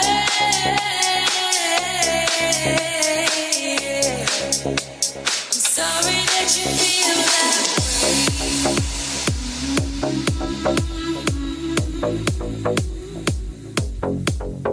I'm alive, free from the cage full of lies. They're gonna say it's how it is. I'm sorry that you feel that way. Feel that way. I'm a champion. I ain't afraid to take it. Put it in my face. Sorry that you feel that. Feel that. Sorry that you. Ladies and gentlemen, I request everyone to kindly come back for the next session.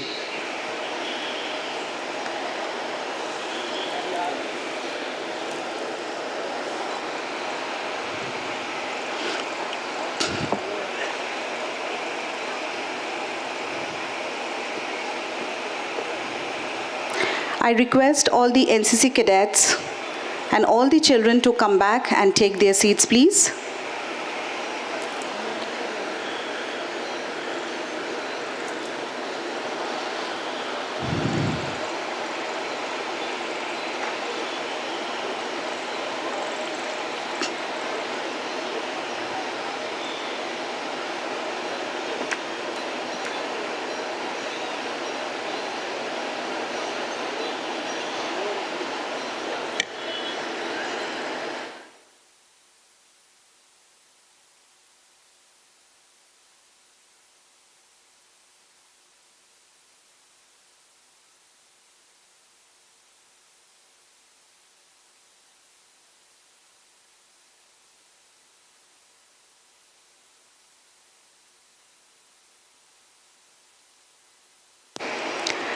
I request all the students to please settle down.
Request everyone to take their seats, please.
Children from APS, please settle down, children. Please don't roam around here and there.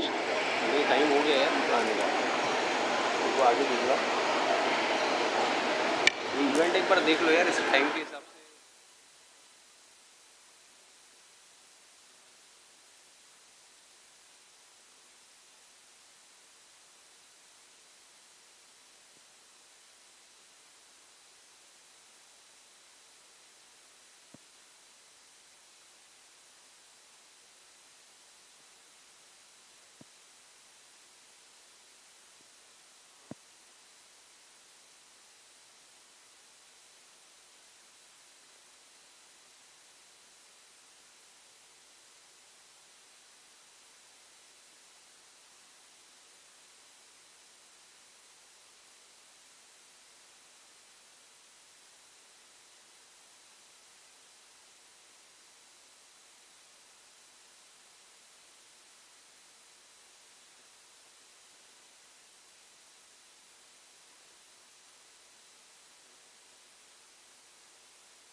Ladies and gentlemen, I humbly request everyone to settle down, to be seated, please.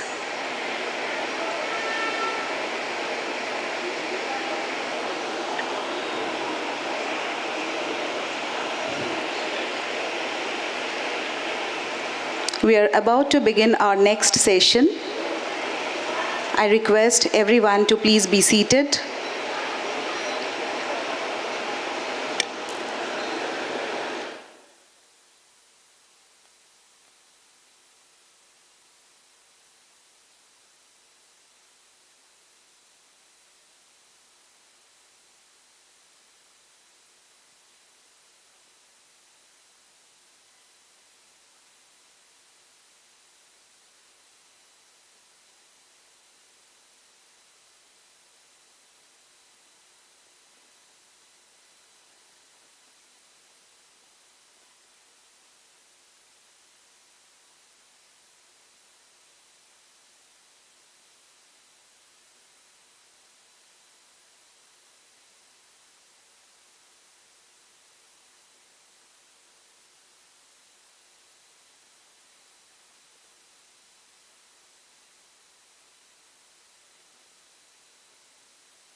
I request everyone to kindly be seated.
I request everyone to be seated, please.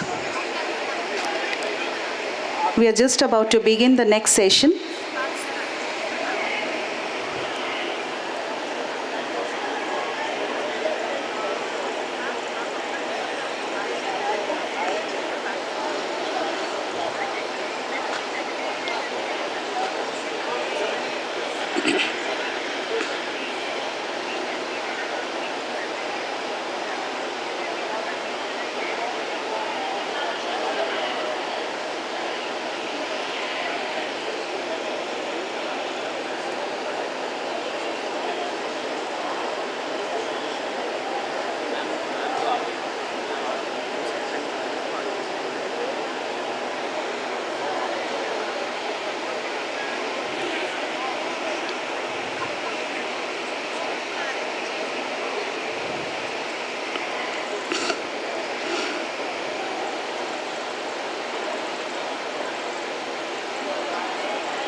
May I humbly request everyone to be seated?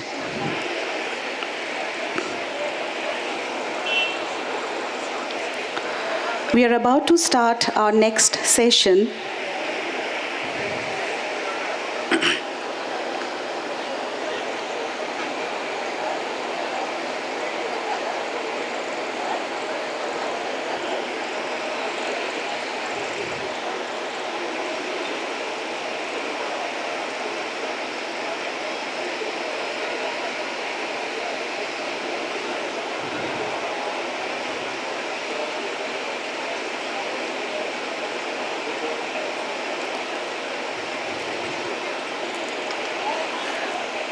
Ladies and gentlemen, next we have an interesting conversation.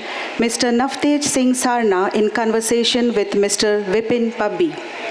Mr. Navtej Singh Sarna is an author, diplomat, and former Indian ambassador to the United States. He previously served as the High Commissioner of India to the United Kingdom and the ambassador of Moscow, Warsaw, Thimphu, Geneva, Tehran, and Israel. He has authored many books, to name a few: Crimson Spring, The Book of Nanak, and The Exile. Sir has also contributed extensively to journals and newspapers in India and abroad, including the Financial Times, Times Literary Supplement, The Hindu, Hindustan Times, and many more. His literary columns, written over 7 years for The Hindu, have now appeared as a book titled Second Thoughts on Books, Authors, and the Writerly Life. We welcome you, sir.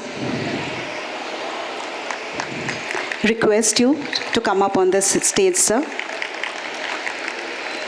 Mr. Vipin Pabbi, who is a journalist and a political analyst of high repute.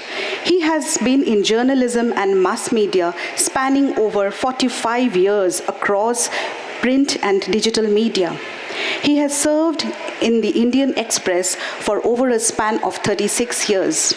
He has authored the book Shimla, Then and Now, a book on the summer capital of the Raj from an Indian's perspective.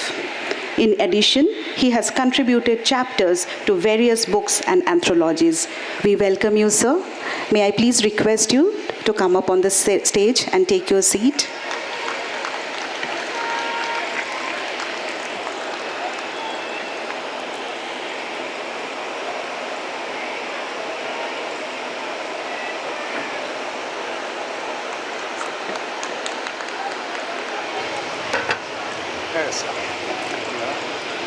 Thank you, sir, and over to you.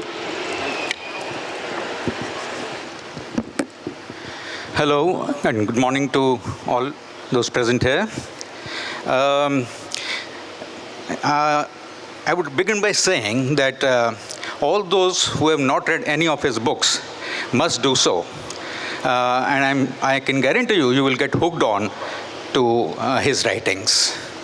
The kind of research that goes on it, the racy style with which he writes the books, and the historical context that he had been taking is just amazing. It makes history much, much more interesting. I would, because we have a limited time, so I'll directly like to go to his books and other issues relating to the books. The first one is that, there has been a recent trend of a lot of books being written and films being made, and TV shows which are inspired by historical contexts. So I'll begin to ask him, and because his books also pertain to that, particularly the last book, Crimson Spring, which is about Jallianwala Bagh, and The Exile, which is about the last Maharaja of Punjab. So I would like to start, Mr. Sarna, and ask you, how do you draw the lines? Because, recently there have been certain films, I won't name, but they have separated their own narrative. It's not just inspired, it's telling a narrative. But so where would you like to draw a line between fact and fiction? Thank you, Vipin. And first of all, I'd like to thank the Commandant and his team for inviting me to this great festival. I'd also like to thank the generous soul who edited my biodata and made me ambassador to several more countries than I was, which is fine with me. I'm not complaining. To get to your question, I think this is a very, very deep question, and we probably don't have time to answer it, otherwise there won't be any more questions, so I'll be very brief. I think this is the whole dilemma of writing historical fiction. Are you writing pure fiction? Are you writing pure history? Are you distorting or are you not distorting? Now, every writer makes his own call and lives with it in his conscience. My decision has been very clear. I've written 2 historical novels, The Exile, as you mentioned, and Crimson Spring. One about Maharaja Dalip Singh, the second about Jallianwala Bagh and everything that happened in Punjab in those critical years. In both these books, I was very careful. I have not only not changed any historical detail, I have checked and rechecked every historical detail. I have used fiction for 2 things. Either to fill in the gaps when nobody knows what was happening in some character's life, or create purely fictional characters who then operate against a historical landscape. So, for instance, in Crimson Spring, you see Udham Singh, who we know was a real personality. Udham Singh's life is a mystery, full of shadows. Some things are very clearly known, I wrote that. Now, some things are not known. For instance, the great choice people make, was he there at Jallianwala Bagh or not, for which he took revenge? The movie that you mentioned, I mean, you didn't mention the specific movie, but the movie made on Udham Singh makes the choice that he was there. Not only was he there, he sort of single-handedly picked up all the wounded. But the fact is that when you do research, you find no proof that he was there. So I made the choice that he was not there. He was in East Africa, because that's what he said during his trial in London. So, I think it is important from my point of view.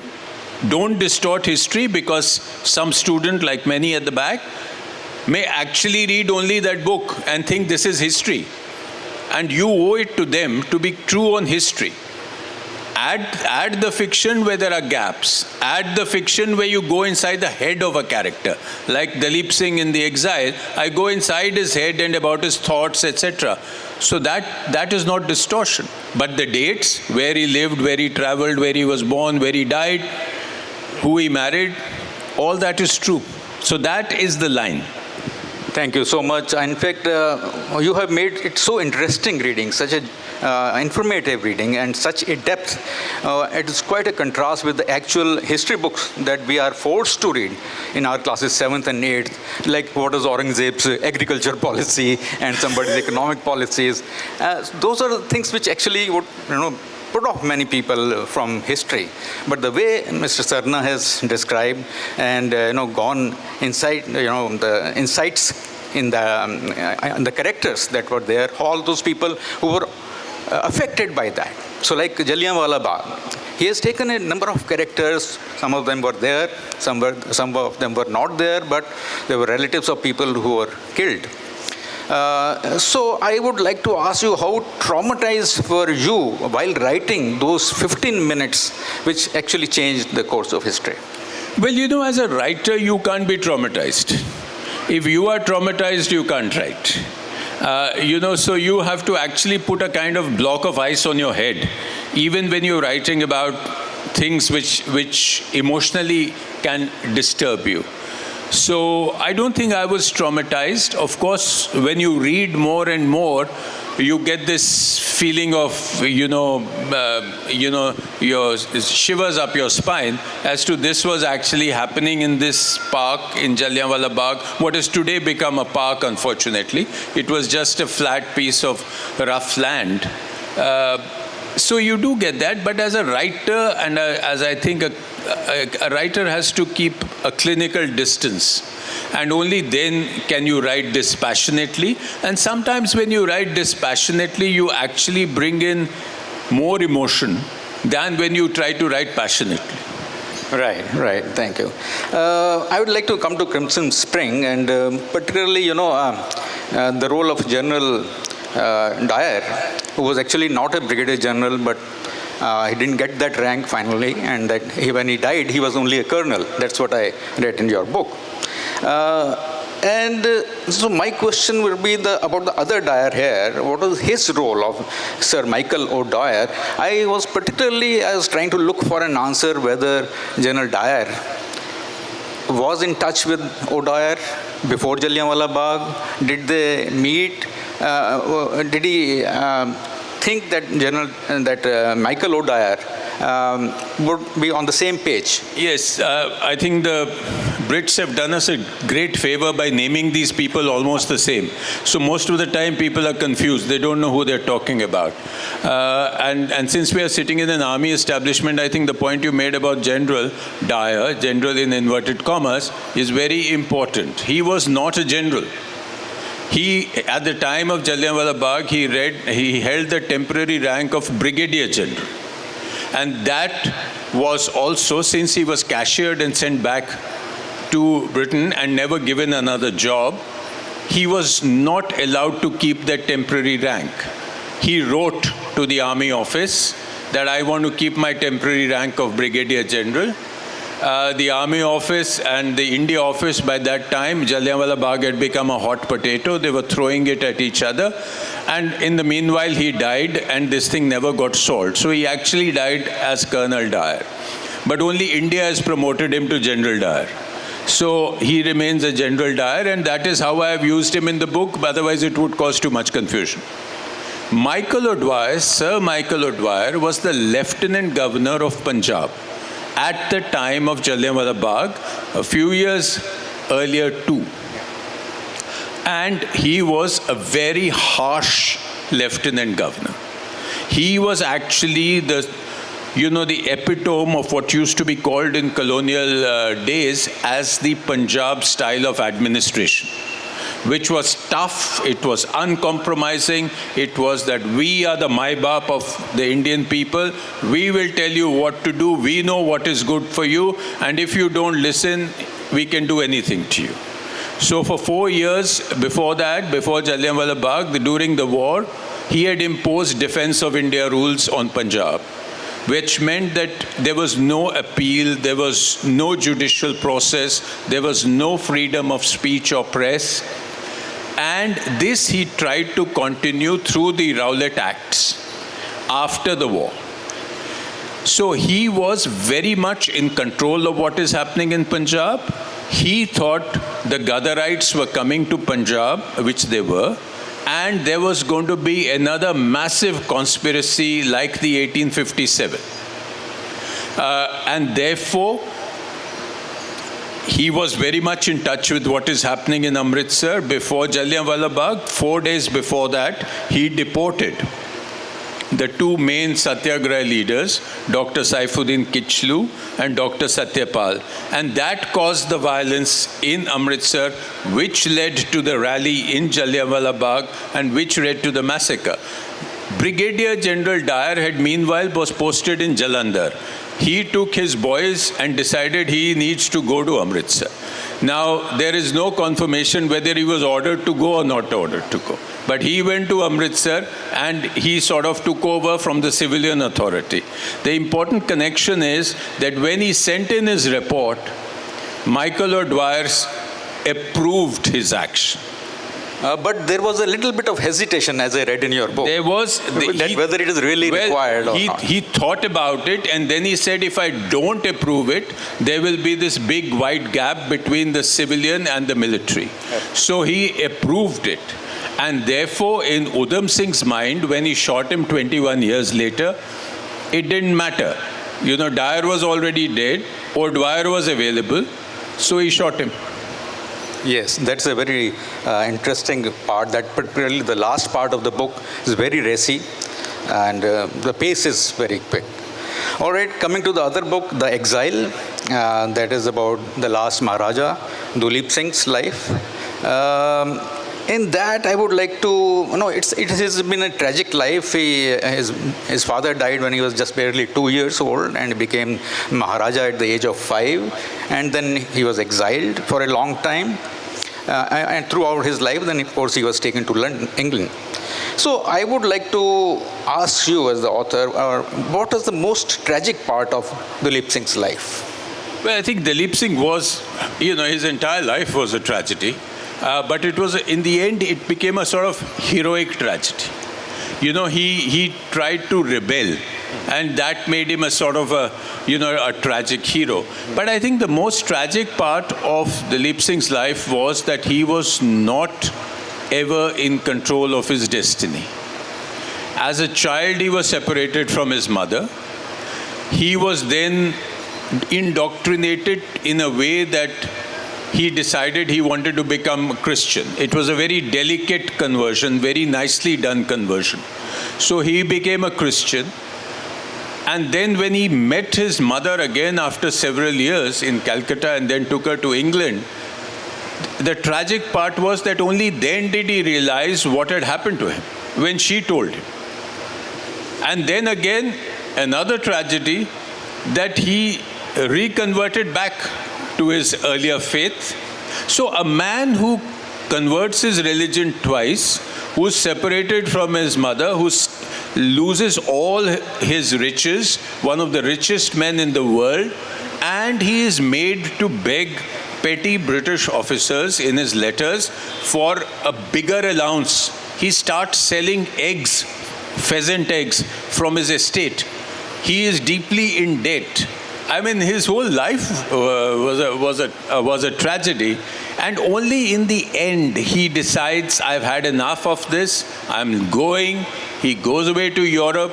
He tries to come back to India. He's stopped. He goes away to Europe, doesn't want to go back to England, and then conspires with all the anti-British forces in 19th century Europe, whether they be the Russians or the Germans or the French or the Irish, and he then sort of regains a lot of self-dignity. Unfortunately, he dies in a poor condition, alone, in a small hotel in Paris. That's right. Yeah, that is a very touching description that came at the last part of the book. There are certain characters and certain people about whom you will get a lot of information, maybe from the archives or from the library. But there are certain characters you have built up, in both the books, Exile and The Spring, that those may not be existing. But through them, you tell about the times, about what was happening in that period. And one of those characters, which I find is Mangla. How did you perceive the character of Mangla, the slave girl, and her affections for Duleep Singh? Well, that's a very interesting question. Actually, the lifeblood of historical fiction are the minor characters. The bigger characters everybody knows about. There's nothing you can surprise them. And you are constrained by historical details. It's the smaller characters who are either footnotes of history or who are entirely fictional, whom you can play around with, you can do whatever you want with. So Mangla that you mentioned was an influential slave girl of Rani Jinda.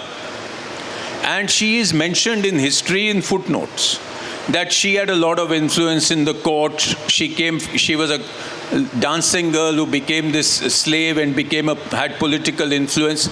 So I took her and used her as a narrator on everything that was happened when Duleep Singh was young, Rani Jinda was around, what was happening. And Mangla becomes this all-knowing, clever, conspiratorial, ambitious slave girl who suddenly becomes very powerful in court.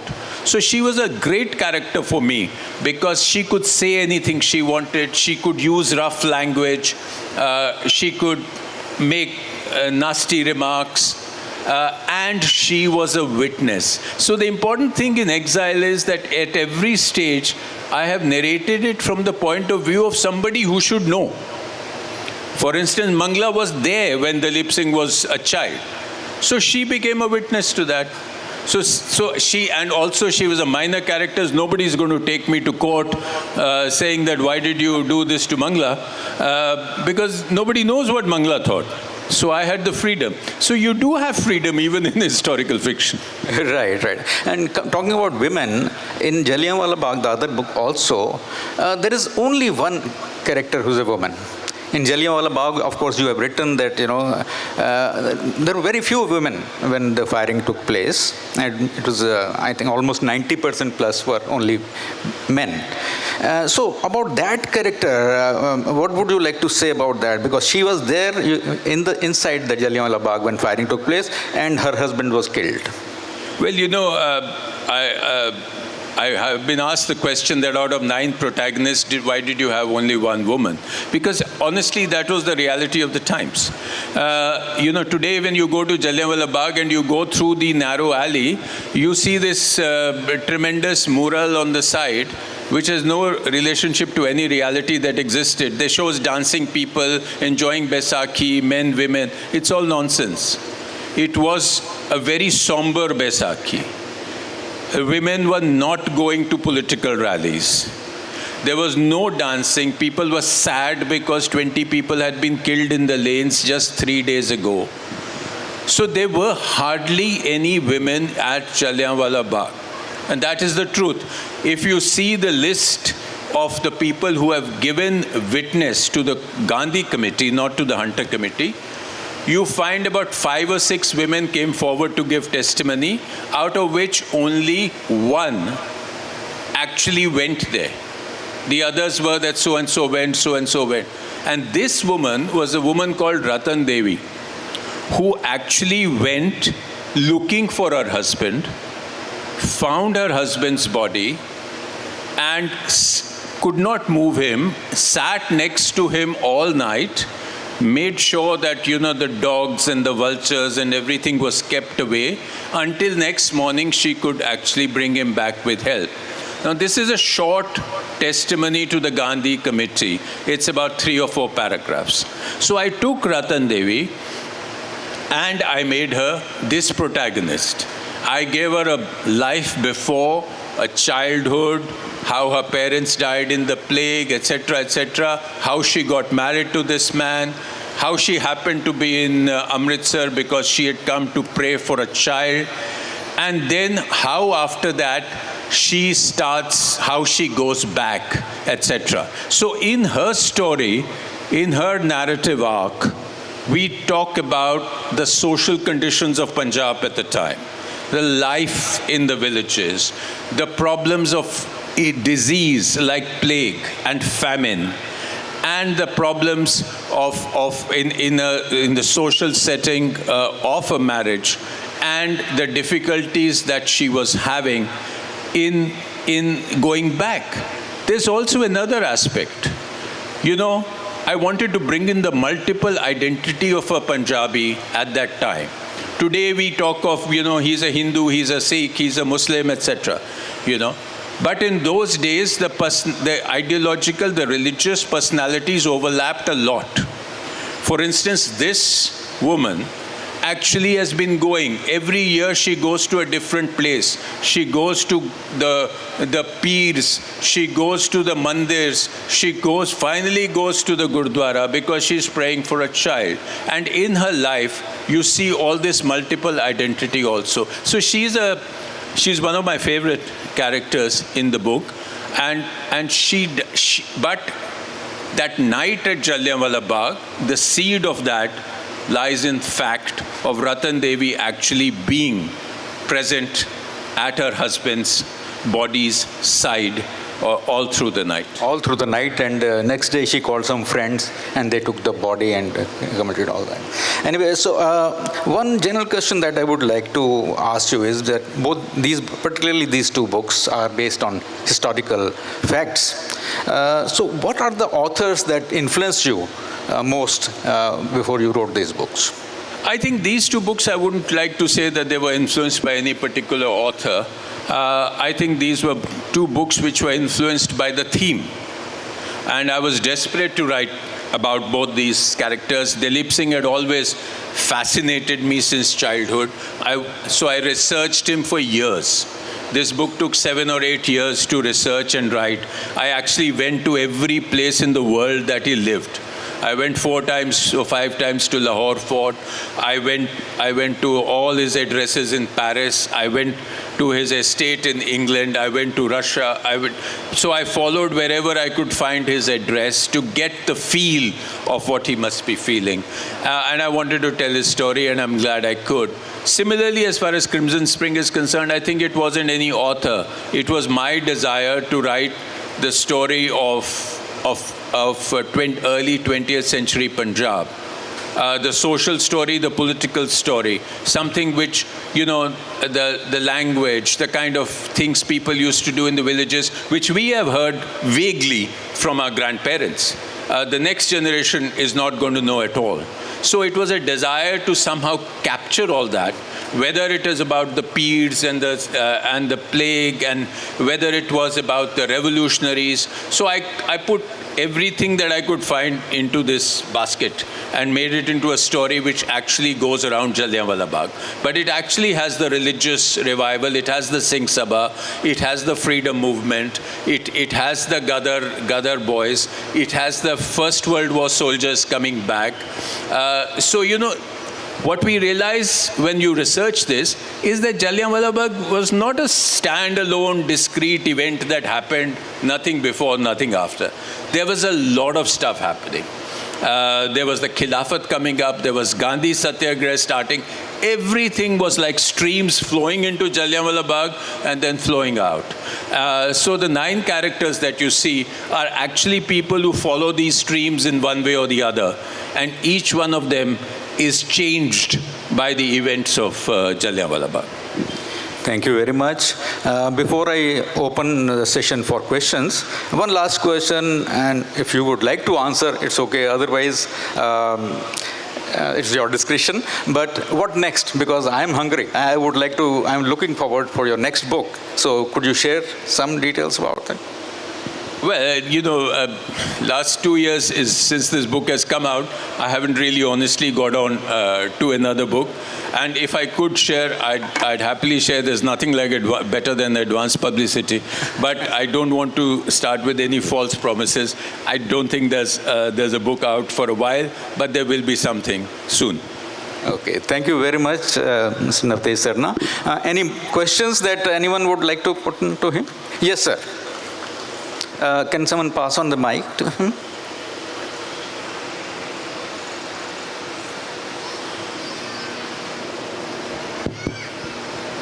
Good morning, sir. Thank you, Mr. Navtesh, for enlightening us on the origin of the Jallianwala Bagh massacre. I want to ask a question about Rudyard Kipling, the literary genius whom we know as the author of the great poem If. He raised a fund, £2,600 worth fund, in which he contributed very handsomely for the sake of British Empire, and he said to rule India was Britain's right. What do you have to say about the fund which Rudyard Kipling created for Mr. Dyer? Thank you very much. I think it's an important question, but a couple of factual things. It was not a fund created by Kipling. It was a fund created by the conservative newspapers of Britain. And Rudyard Kipling's donation, a princely sum, was of £10. But he was an imperialist. And it doesn't mean that he was anti-Indian. So you have to understand that in early 20th century, late 19th century, imperialism was a way of life. It was a thought process. It was the white man's burden. Kipling was the perfect example of the white man's burden. He loved India, but he had this imperialist approach to India. Now, why is the fund created, your question, and why was he contributing even £10, which was a good sum at that time, was because British India was divided about Brigadier General Dyer's action. the liberal British media, for instance, and the liberals, some liberals were shocked at what Dyer did. But a lot of people, including the Anglo-Indians as they used to be, not the Anglo-Indians that we call, in those days Anglo-Indians was the English living in India. Anglo-India, as well as a lot of conservative Britain, said that he had saved India for the empire, that he has scotched a tremendous conspiracy which would have come to another 1857, and British women would have been raped and British officers would have been killed, and he saved us. So he actually began to feel proud of what he had done. In fact, if you see Crimson Spring, there is a chapter called Dyer Changes His Story. His first story was that, the crowd was going to rush me. We were just a few guys. They would have killed us. So we fired.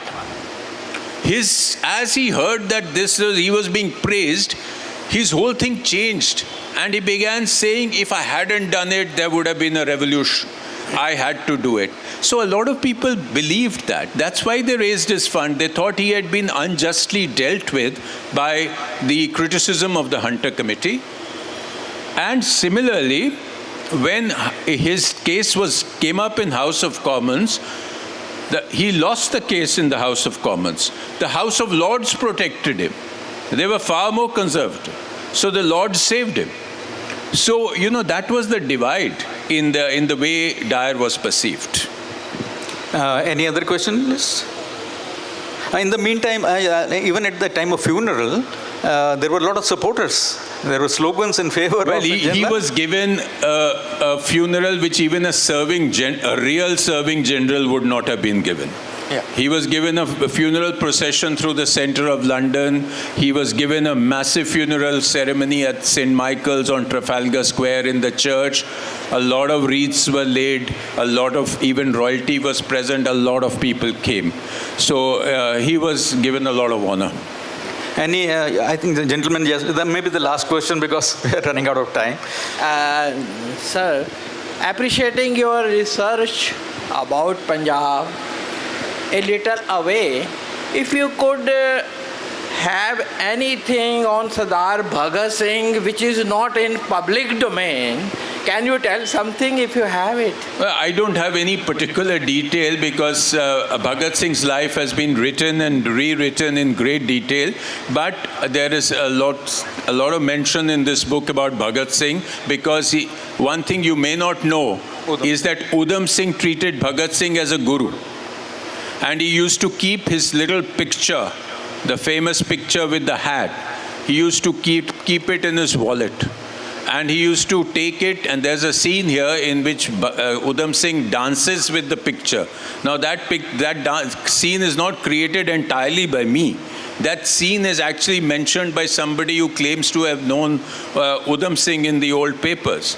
That he used to actually worship Bhagat Singh. So, maybe that's a detail. Thank you very much. Thank you, Mr. Sarna. It was a very fascinating discussion. Thank you so much. Thank you. A heartfelt thank you to you, sir. This insightful conversation has taken the Lit Fest to another level. I humbly request Lieutenant General Manoj Kumar Katiyar, Ati Vishish Seva Medal, General Officer Commanding in Chief, Western Command, to come up on the stage and felicitate Mr. Navtej Singh Sarna and Mr. Vipin Pabbi.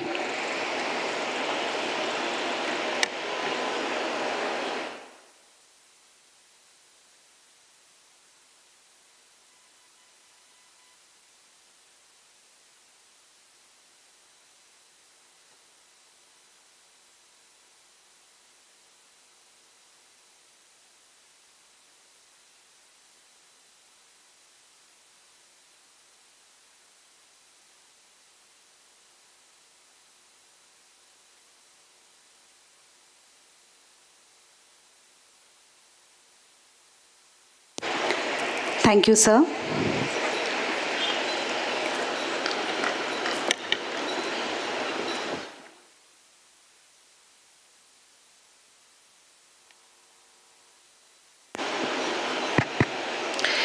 Ladies and gentlemen, I now call upon Mrs. Jyoti Malhotra, who is the Editor-in-Chief of the Tribune Group of Newspapers. This prestigious appointment speaks volumes about her integrity and fearless pursuit of impactful journalism with new ideas. May I request Mrs. Jyoti Malhotra to please join us on stage for the closing address.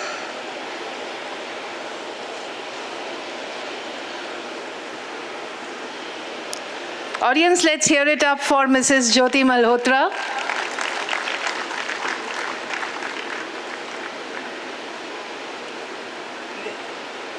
Or if you want to use the cardboards.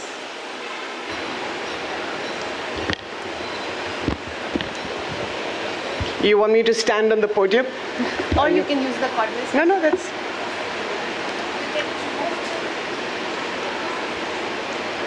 We'll just remove it.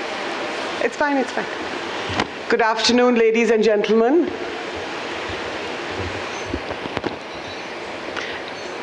I'd like to thank AWWA, the Army Wives Welfare Association, for inviting me here. It's like coming into the mouth of the lion or the lioness to come into Chandi Mandir. I've just been here once before, and this is quite incredible, I have to say. I just got a thumbnail picture of what your military station is about, and it's hugely impressive. As the introduction that was very generously made for me, I am the editor-in-chief of the Tribune newspaper, the first woman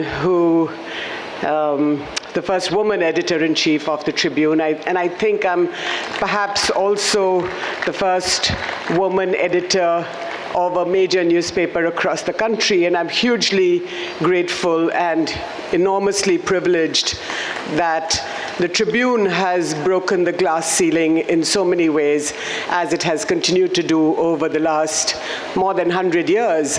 Some of you may know that the Tribune was born in 1881, which is now, 143 years ago. And this is before the creation of the Indian National Congress, which some of you may know took place in 1885. Now, one of the only times that the Tribune has not been published was from the 15th of August, 1947. I think it came out on the 15th of August. And then what happened was, and you hear these stories and actually you read the archives, and if some of you are interested, you're most welcome to come to the Tribune archives here in our office in Chandigarh. And so what happened was that the paper was in Lahore, and then some people left with the archives and fled to India. And that whole operation of moving, countries, if you like, took about 40 days. So it's only at the end of September that the newspaper is published again. And I'm hugely privileged, of course, to lead the paper at this time.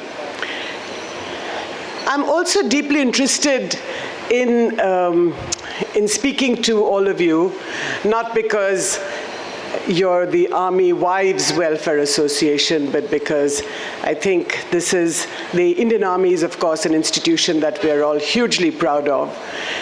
But I had one thing in mind, and that resonates from my own life story, which is, and this is just the one thing that I'd like to share with all of you here, which is that I would implore you to always be curious.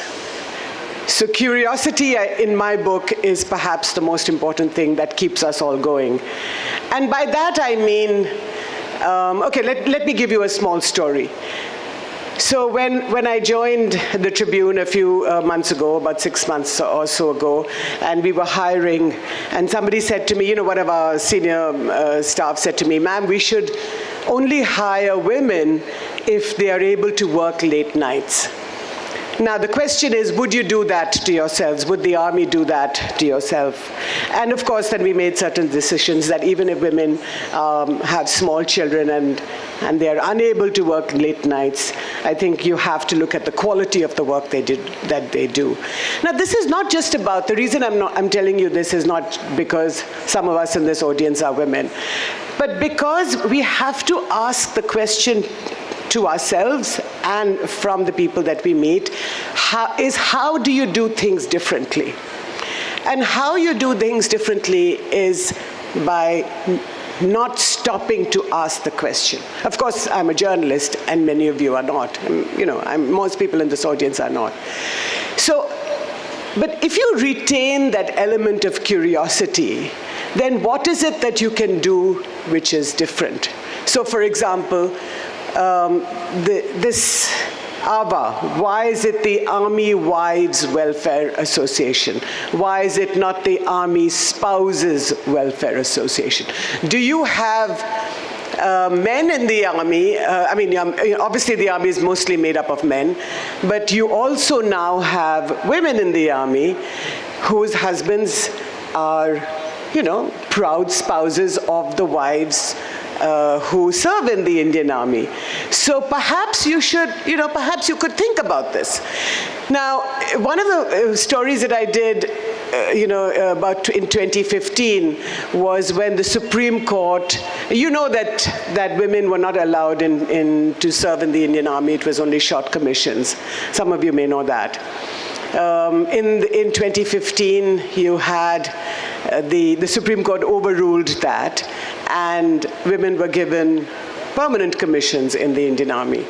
Now, would you ask the question why in today's era, in 2024, when we are fighting cyber wars, or not just cyber wars, but also cyber wars, why is it that women are not allowed in the infantry? Why are they not allowed in the armored corps? Why is it that you are still kept away from these very important and very, these parts of your service? And the answer that, and when as a journalist I asked that question in 2015, the response that I got was, first of all, when the Supreme Court verdict took place, there was a lot of consternation inside the armed forces, which was, how are we going to let women share our loos, for example, share the toilets?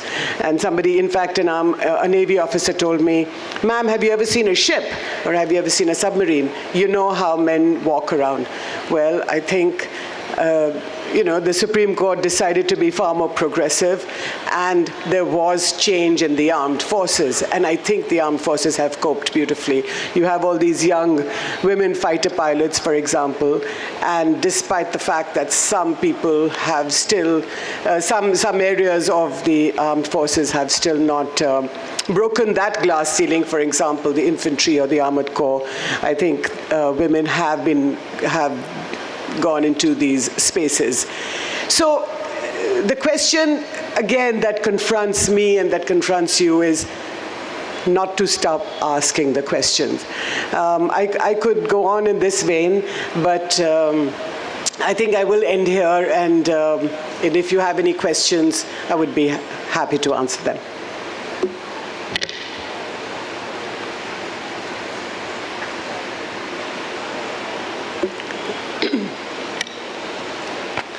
Thank you so much, ma'am.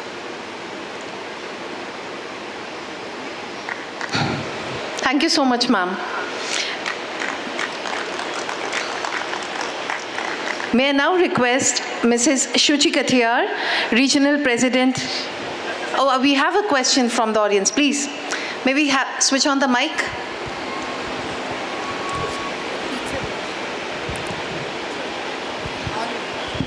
Hello. Yeah, sorry. Sorry. I'm from the corporate world, not from the army. But, I was the first to deploy ladies in the quality department in a textile conglomerate. My point is that they were successful. But immediately after marriage, there were a lot of, people were just moving out. First, that was one area. Then we had certain other problems also. Interaction with the people and men and women interaction was a big issue. Space, as you just suggested, okay, that's a lone area. We are not Kalpana Chawla, and everybody knows about that.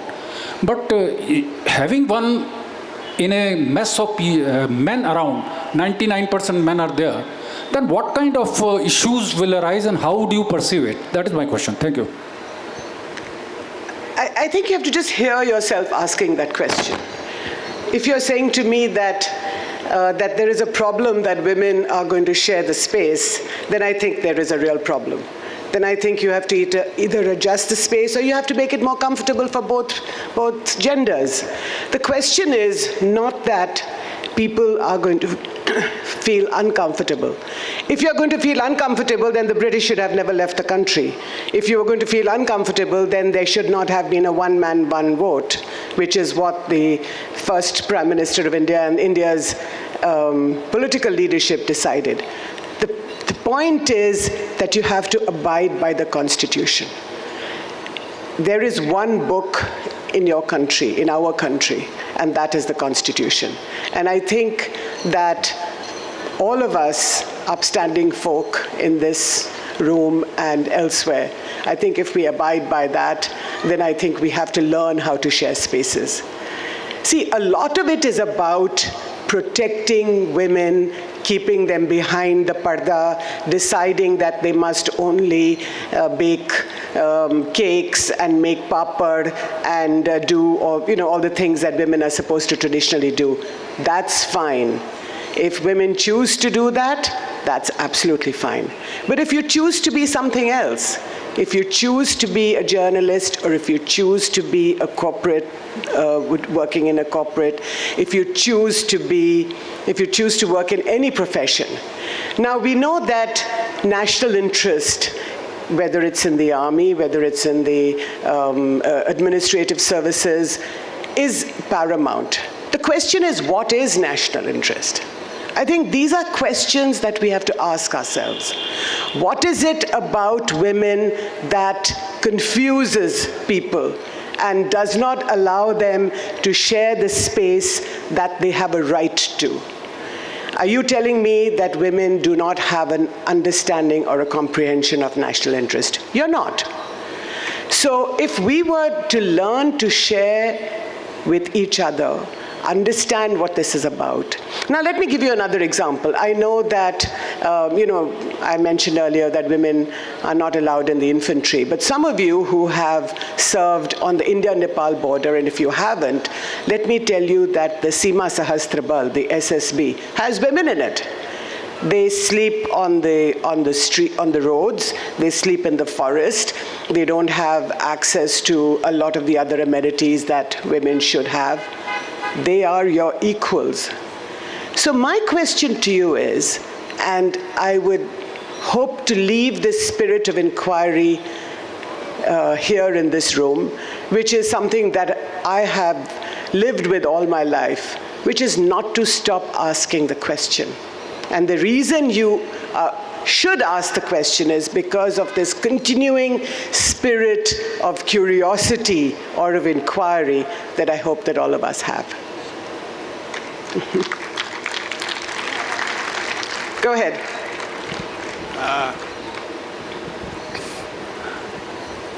I am Colonel Parminder Singh Randhawa from EMA.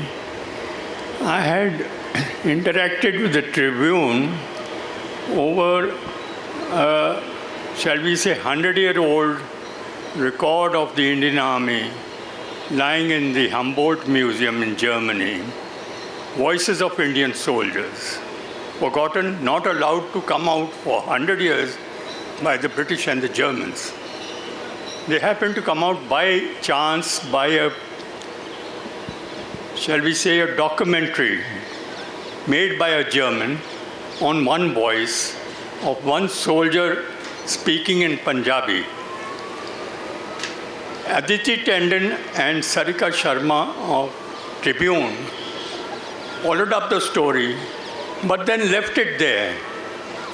My request to you is, if you have the curiosity to follow up that and get those record of all India's soldiers from Humboldt back into India, back in Chandigarh, so that we can hear them and the kinsfolk can hear them.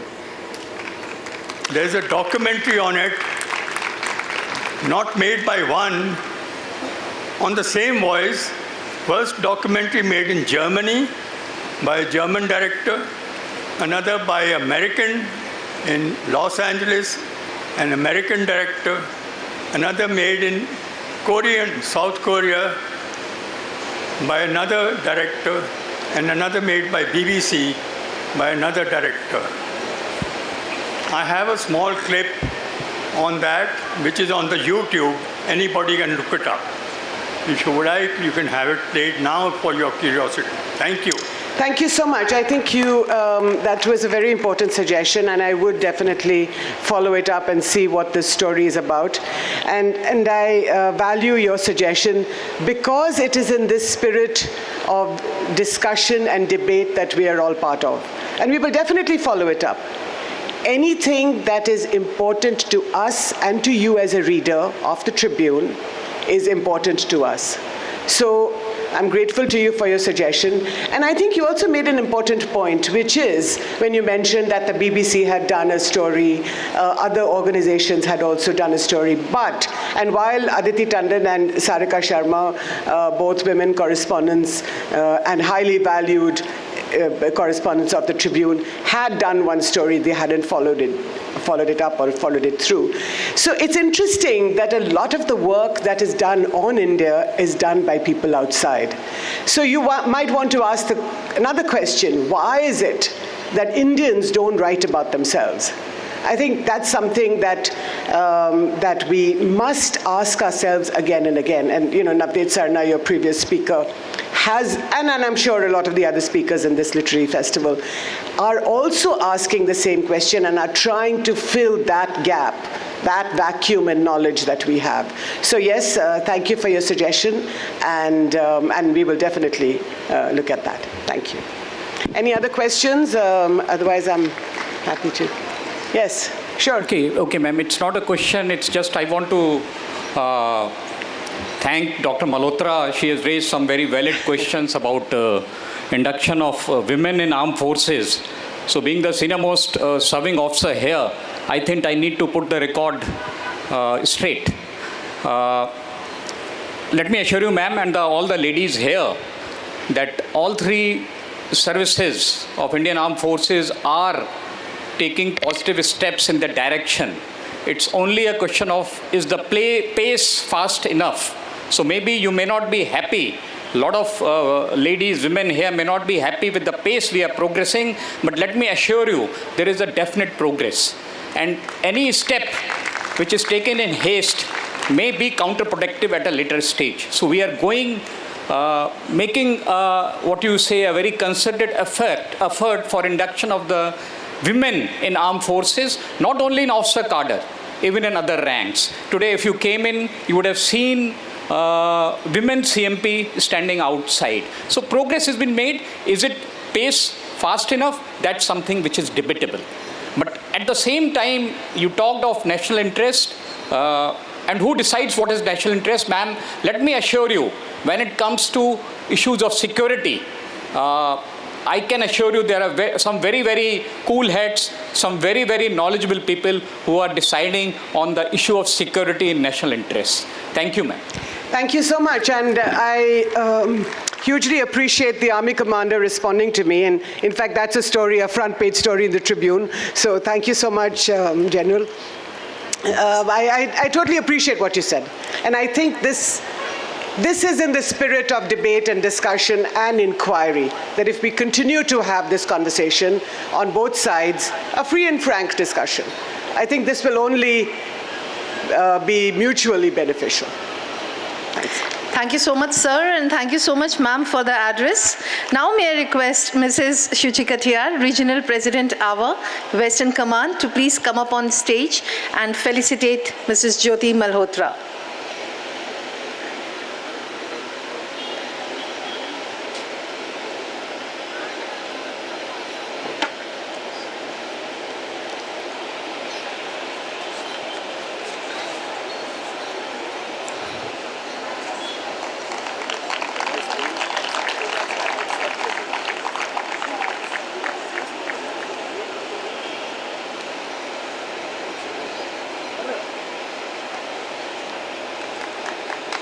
Ladies and gentlemen, Mrs. Jyoti Malhotra. Let's hear it for her. Thank you, ma'am. Ma'am, you.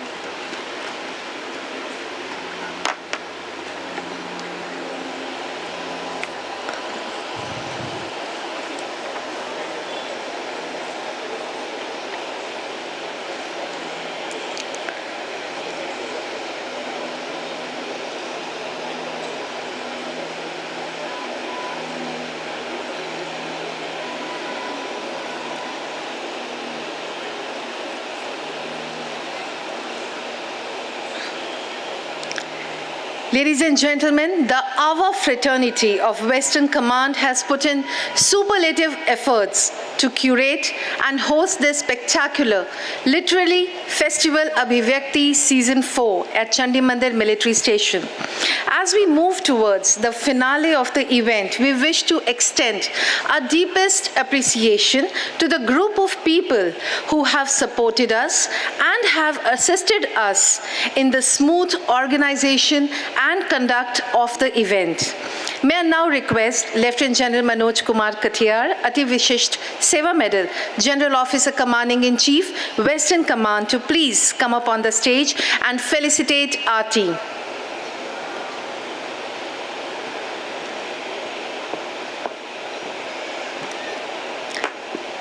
Mrs. Saguna Jain.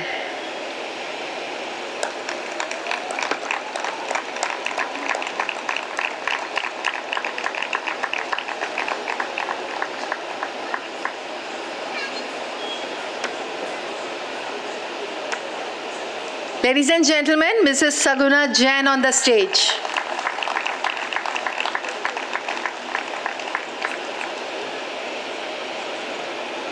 Mr. Vivek Atre.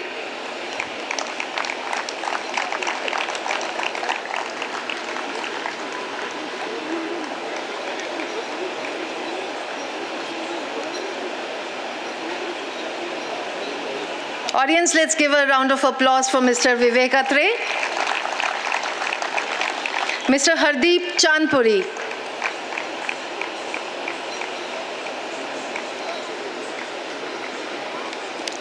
Sir.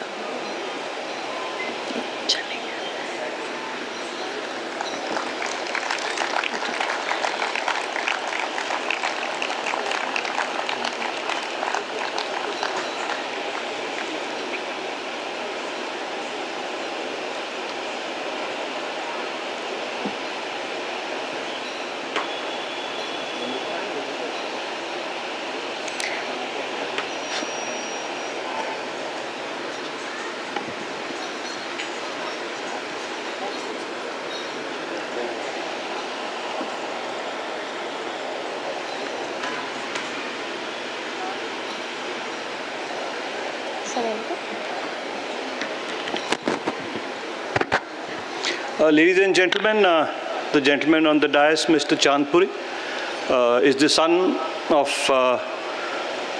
the very famous Mahavir Chakra awardee of the Battle of Longewala, on which the film Border is based, Brigadier Chandpuri Mahavir Chakra.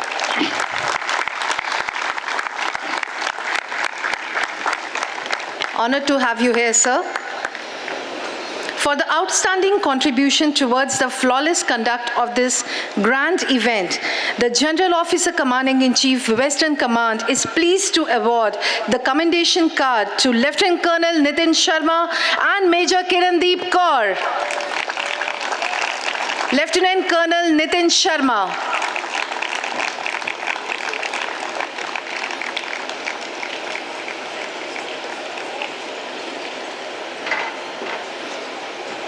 Major Kirandeep Kaur.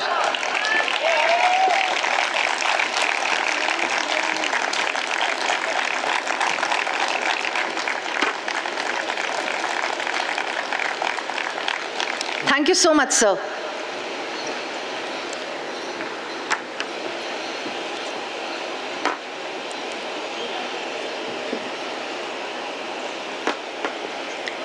May I request Mrs. Shuchi Katiyar, Regional President AWWA, Western Command, to please come up on stage and felicitate the Masters of Ceremony for their fantastic energy, professionalism and charm.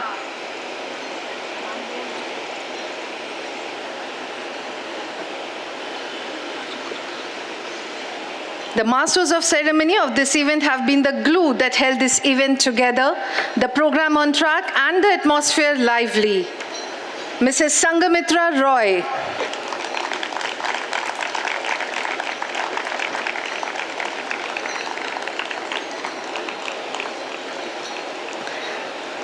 Let's hear it up for the masters of ceremony. Mrs. Soni Sharma.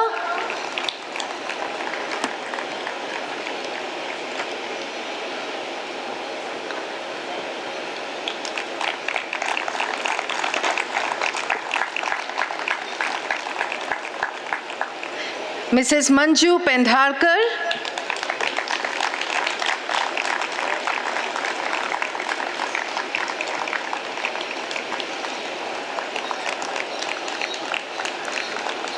And last but not the least, self, Lieutenant Colonel Vibhuti Mishra.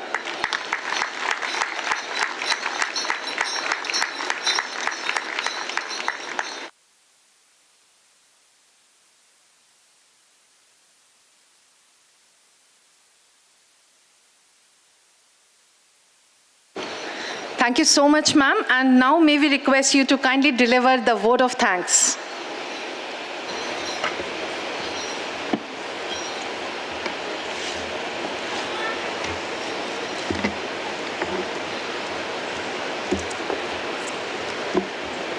A very warm good afternoon to all our esteemed guests, acclaimed authors, celebrities, participants, and volunteers. As we gather here today to culminate a 3-day-long wonderful journey of AWWA Lit Festival, Abhivyakti Season 4. I extend a heartfelt gratitude to you all for making this Lit Fest a success. Let me begin by thanking our esteemed panelists and speakers for taking out time from their busy schedules to be here with us. We are thankful to you for sharing your wisdom and creative genius. Your works have inspired and ignited our minds. My sincere thanks to the moderators and masters of ceremonies for conducting the event with flawless efficiency to make it a memorable literary extravaganza. I take this opportunity to acknowledge and appreciate our authors and budding writers from our fraternity for being the part of Abhivyakti Season 4. For sharing their insightful stories and letting us be part of their creative journey. My special thanks to the publishing houses for providing diverse selection of books to choose from, and our AWWA entrepreneurs for showcasing their talents and exceptional skills. I'm grateful to the Army units responsible for impressive display of Army weapons and equipment, which was thronged and appreciated by the audience. My special gratitude to our sponsors and volunteers for providing their invaluable assistance. Their contributions were instrumental for making this Lit Fest possible. We are indebted to the organizing team of AWWA Lit Fest for their contributions and relentless efforts for making this event a success. My thanks to all the branches of Command Headquarters for their contributions under the able guidance of Chief of Staff, and my special thanks to MG Adam, MG RT, MG OL, and MG AD for their teams. I cannot conclude my vote of thanks without acknowledging persistent efforts of Team AWWA Western Command to make Abhivyakti Season 4 a successful and captivating literary event. My profound thanks to you all for your invaluable contribution. I also thank talented artists and musicians for their mesmerizing performances. In the end, I express my sincere appreciation, especially to the audience and the young students for their wholehearted participation in all the events. I hope you all had a wonderful time and enjoyed Abhivyakti Season 4. Thank you. Thank you so much, ma'am. Thank you. Really grateful.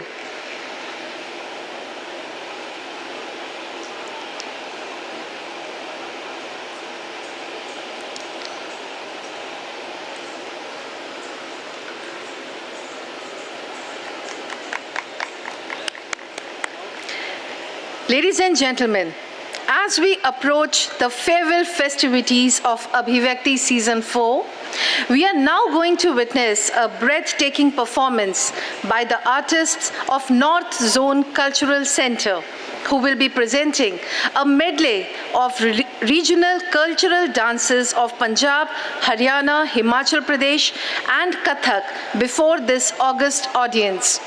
North Zone Cultural Center is an autonomous body under Ministry of Culture, Government of India, headquartered at Patiala. It is amongst the 7 cultural centers established with the aim to innovate, promote, and disseminate art and culture of North Zone across India. Today's event is choreographed by Shri Santosh Nair and is conceived and visualized by Mohammad Furqan Khan, Directors, North Zone Cultural Center.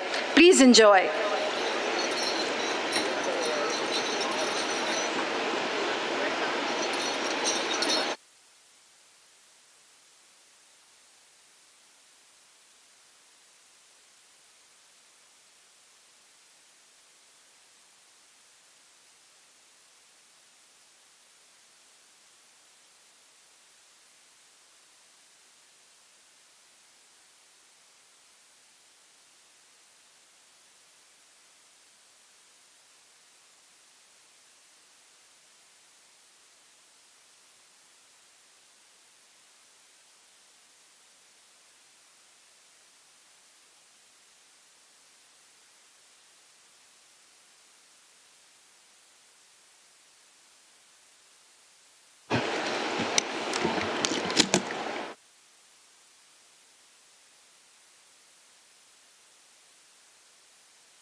Shaktimaan हो, मूल मंत्र एक तेरा नाम जो Namo Namo.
Check. Ladies and gentlemen, let's have another huge round of applause for North Zone Cultural Center for this energetic cultural performance. I could see all audience, the complete audience, smiling during their performance. Thank you for the spectacular show. May I now request Lieutenant General Manoj Kumar Katiyar, Ati Vishisht Seva Medal, General Officer Commanding in Chief, Headquarter, Western Command, and Mrs. Shuchi Katiyar, Regional President, AWWA Western Command, to please come up on the stage and encourage our young, budding artists of North Zone Cultural Center. Request Assistant Director and Choreographer to come up for felicitation.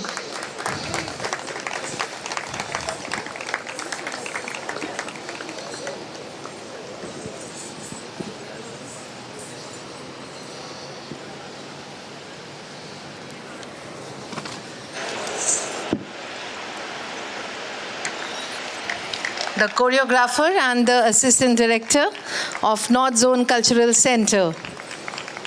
Audience, come on. I saw everybody smiling during the performance. Let's hear it up for them. The young artists of North Zone Cultural Center.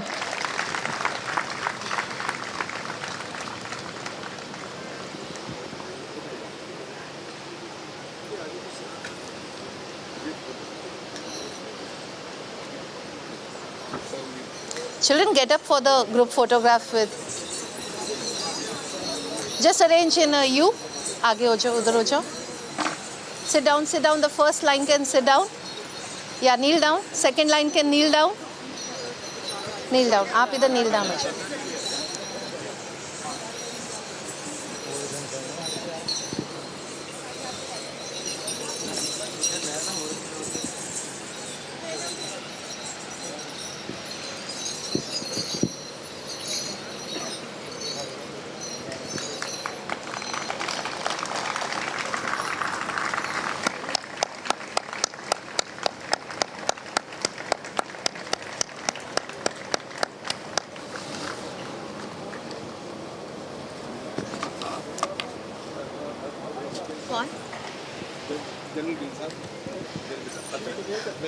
आगे से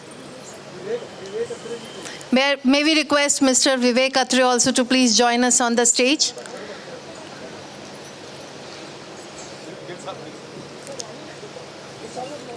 Sir, request you also, General Gill, to please join us on the stage.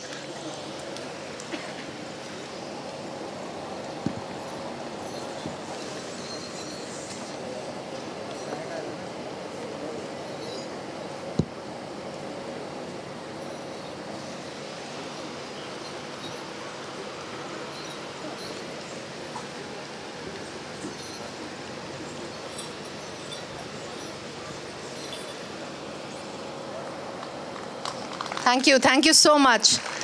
The young artists of our country, North Zone Cultural Center, amazing performance.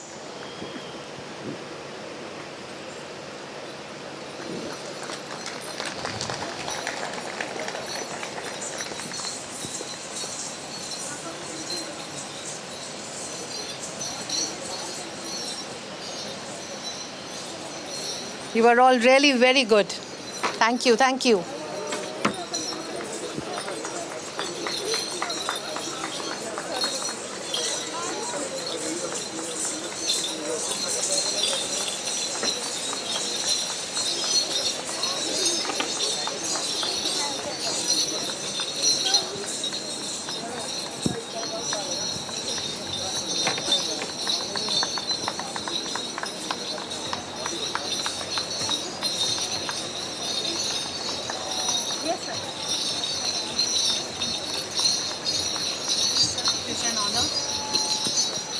I'll stay here only.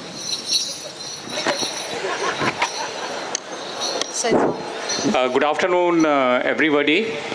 Let me thank everyone who has come here. Though the vote of thanks is over, but I'd like you to join me in a round of applause to the team AWWA of Western Command. May we please give a standing ovation to the Team AWWA of Western Command for organizing and conducting this wonderful event. Thank you, thank you. I can see officers clapping very hard. So maybe they know that this clapping will give them a couple of months of peace at home. Thank you, thank you, thank you everyone. Thank you so much, sir, for the appreciation.